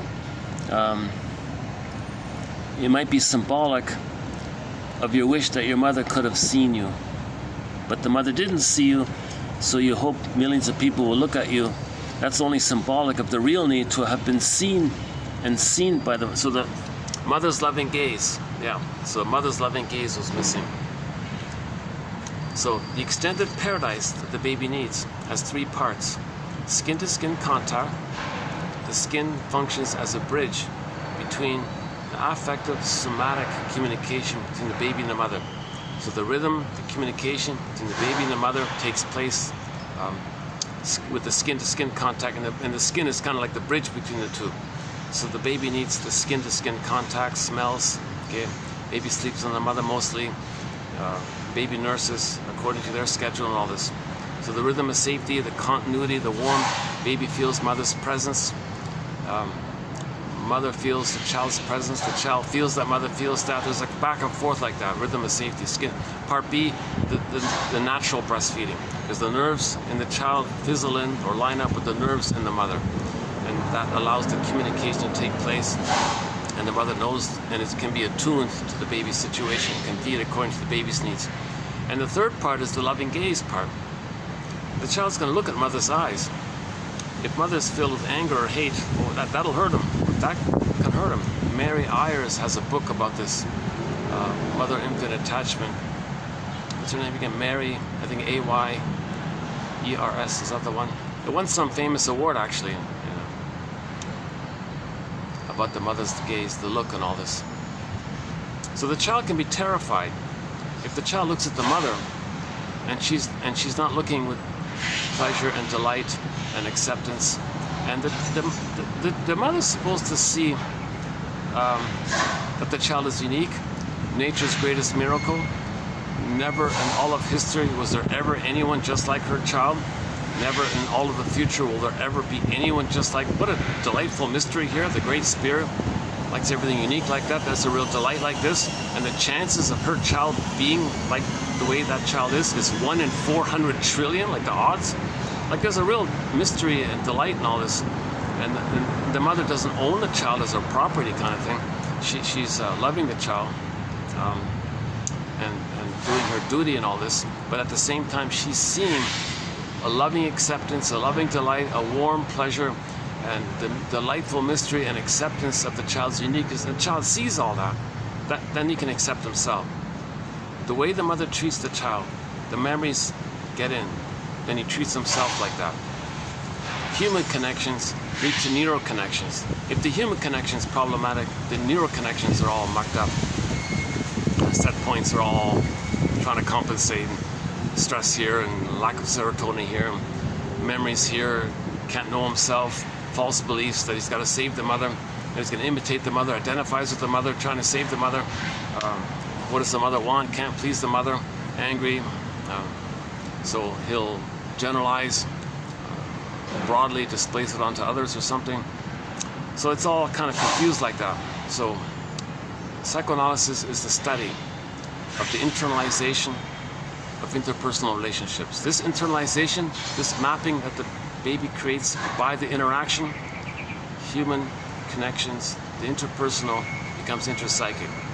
The intrapsychic, the model, the memory system model that the baby creates by the memories of the mother, by the interaction with the mother. Remember, memories are relational. You've got relational units there. Okay. Has fusion been unresolved, or is the fusion still there, etc.?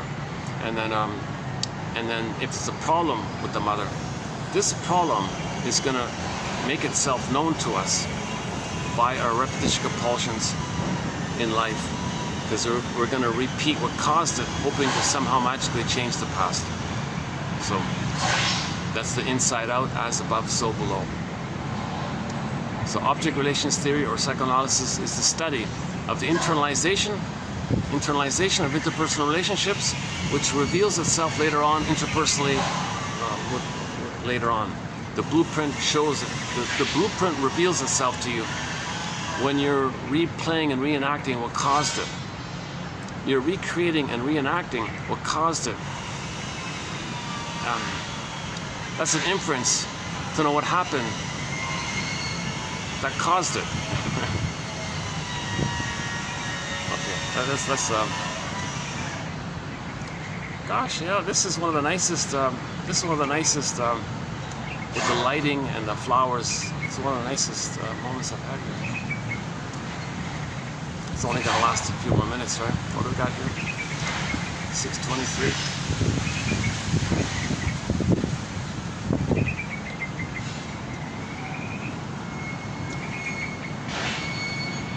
Oh, I can unplug this now. Hold on a sec. Let's see. Yeah, that's okay, right? I got 30 minutes. If I unplug this, I've only got like 30 minutes. Can you believe it? Let's do that, yeah. Without the battery pack, I've only got 30 minutes.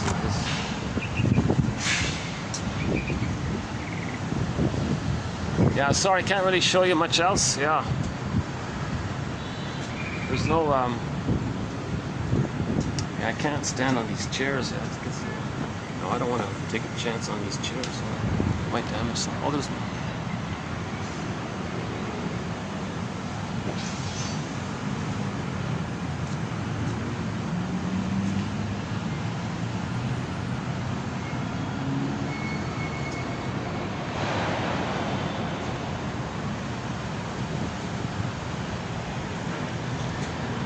Yeah, I can hear the SkyTrain in the distance. My fantasy is that on the SkyTrain, It says, be your own story doctor. Be your own know thyself explorer.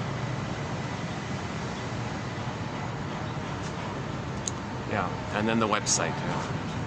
www.buymeacoffee.com/psychoanalysis. It's just a minor admin fee, nothing to do with coffee, just the name of the website. I think people are allowed to change. They can buy me a cup of tea or, you know, buy me a donut or something. I just left it now. Well, there's a little bit of a sun. I don't know if you can see it there. Does it show up there? Not really, not really. Hang on. No, you can't really see the sunset, yeah. No, it's too minimal. Oh, we got people coming down this way here. Okay, maybe just as well. Let's just wrap it up here. Maybe they'll turn around. Any final thoughts? Yeah, I'm just noticing the construction workers bringing up some cement or bringing down the cup to pull up some more cement or something like that. You know.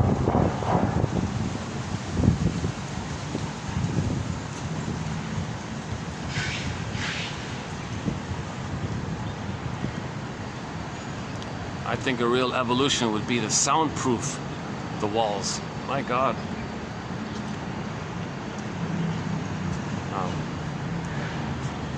I mean, just in general, no matter where you go, it would make people feel safer in their homes and all this, if they don't have to listen to, you know, the neighbors and all this.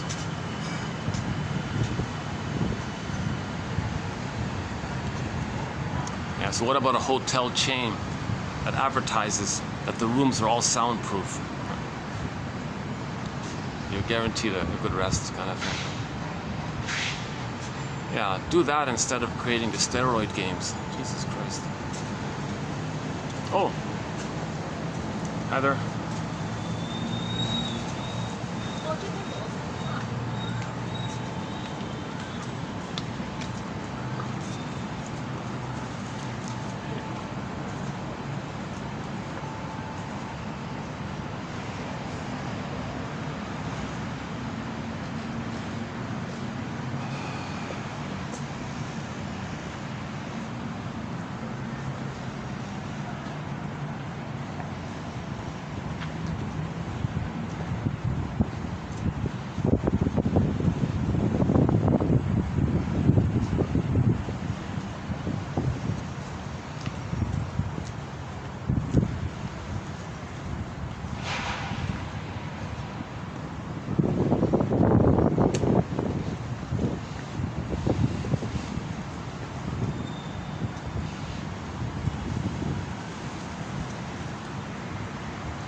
Any final quote here? End up on?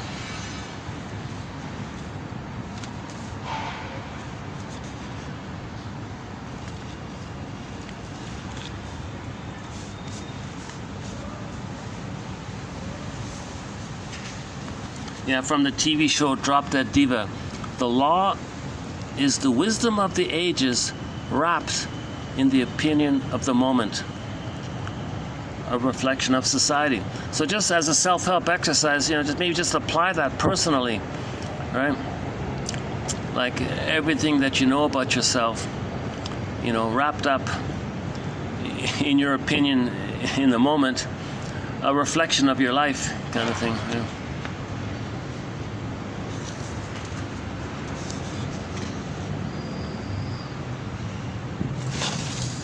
Okay.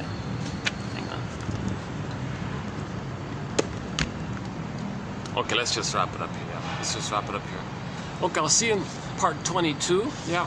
So this has been part 21 of 25 on the work of the author Arthur Janoff. A huge missing piece of the puzzle to link biology and psychology, self-awareness with biology. Be aware of your anxiety. Anxiety comes from the fears in that survival brain. He says, yeah, in the collection there are some quotes on anxiety. Anxiety, it's out of context. Like my anxiety, it's out of context, but it's the imprint is there, right? That's right. Yeah. So if the baby felt very terrified or something in the perinatal time, in the critical time, where the baby thought he wasn't going to make it somehow, mother's rough-handed, mother not being around, mother being absent, mother using the baby, whatever it was, lack of skin-to-skin contact, not improper breastfeeding, let's say, or mother was depressed or something, mother was smoking or something, mother's emotionally unavailable or something, whatever it was. If the child had got to the point where the child thought he's not going to make it, that imprint in there is the source point for generalized dispersed anxiety. So the anxiety is like a dispersal all over the system, but it comes from that focal point, you see. So Janov would say, well, can you get back to that focal point and then shake it off kind of thing, and go through your system and be conscious of it, then you can heal it that way. That's a sort of primal therapy technique, which I don't believe is easily done.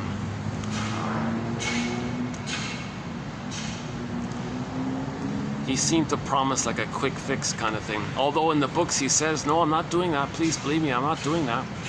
At the same time, yeah, but the way you present your information, you're kind of giving people that kind of hope to that effect. No, I'm not. There's a little bit of a contradiction there with him, partially. But overall, I've been focusing on the knowledge that he gleaned. You know, he spent his whole life reading medical journals and, you know, and picking out little insights. Like today's one, for example, like the one about the C-section, the mother didn't have enough oxygen. It's just some little tidbits like that. So we'll follow up on that point later on. Yeah, so we'll continue in part 22. So until then, I'll see you in TQ. I'll see you in part 22 of 25. This has been part 21 of 25. Thanks very much, and yeah, thanks to the flowers there. It's been awesome to have these flowers today. That's really nice. Yeah, thank you, Great Spirit, for bringing us these beautiful flowers. Yeah. So yeah, my gratitude as well.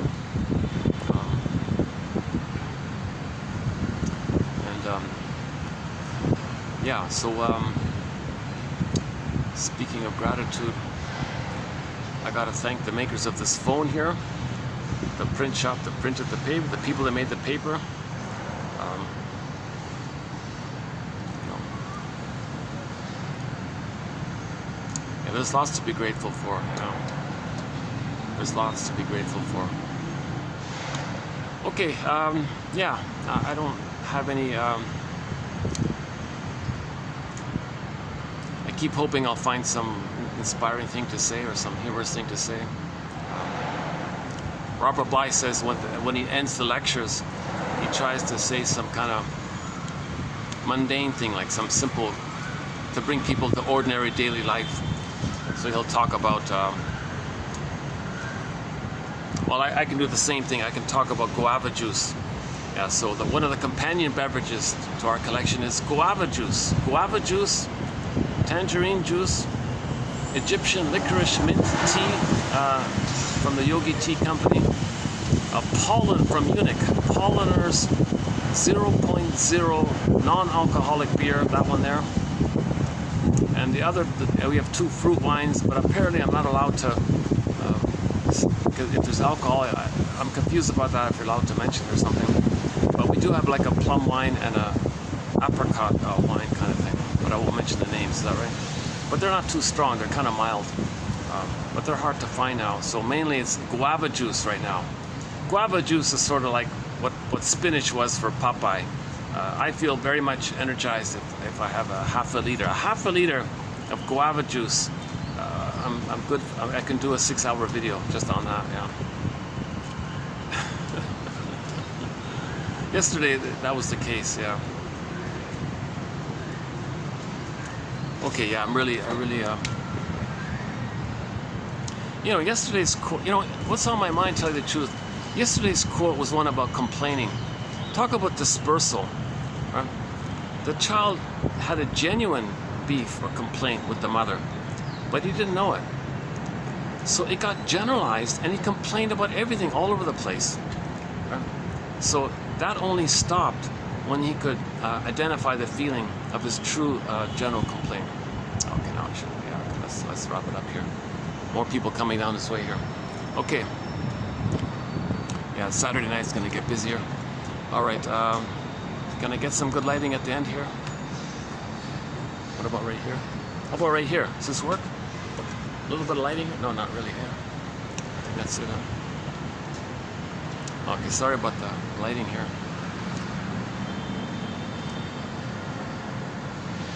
That's it. All right. Yeah. So that's on my mind. If one can genuinely direct specifically their complaint to the mother, the father, the sibling, or whoever it was, he said that you won't complain. He says you're crying with the mother, but that cry was stifled. You couldn't cry with the mother, but you needed to cry. It was stifled. That's pain of the stifling. The pain of stifling disperses and expresses circuitously by general complaining about lots of little things in life. So if the person is complaining all the time, it's a symbol that he's of him trying to cry in this freezing that he couldn't cry with the mother.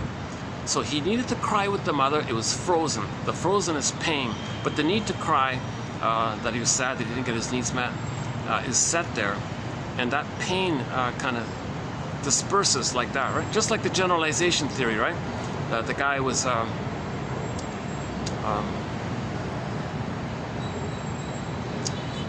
guy thought his mother didn't love him, so then he said, "Oh, everyone hates me."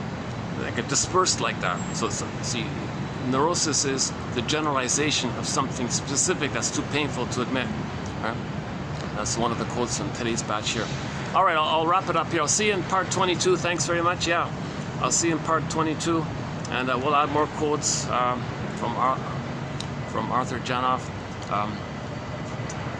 These quotes come from his books entitled The Feeling Child, one called Imprints, one called Prisoners of Pain, a tip-off to Alice Miller's book called Prisoners of Childhood. Janoff keeps saying prisoners of belief and prisoners of imprint and prisoners of template. He keeps this, he has this kind of thing. And then the other one is called The New Primal Scream, sort of like a follow-up to the original book. Another one is called Primal Healing, Primal Man, another one. What's the other one? Beyond Belief. Biology of Love, yeah, that's okay. Biology of Love. Is that it? I think that's it, yeah. I think there's one more in there somewhere. Okay, I'll see you in part 22. Thanks again. Yeah. Okay. What's 5Q plus 5Q? You're very welcome.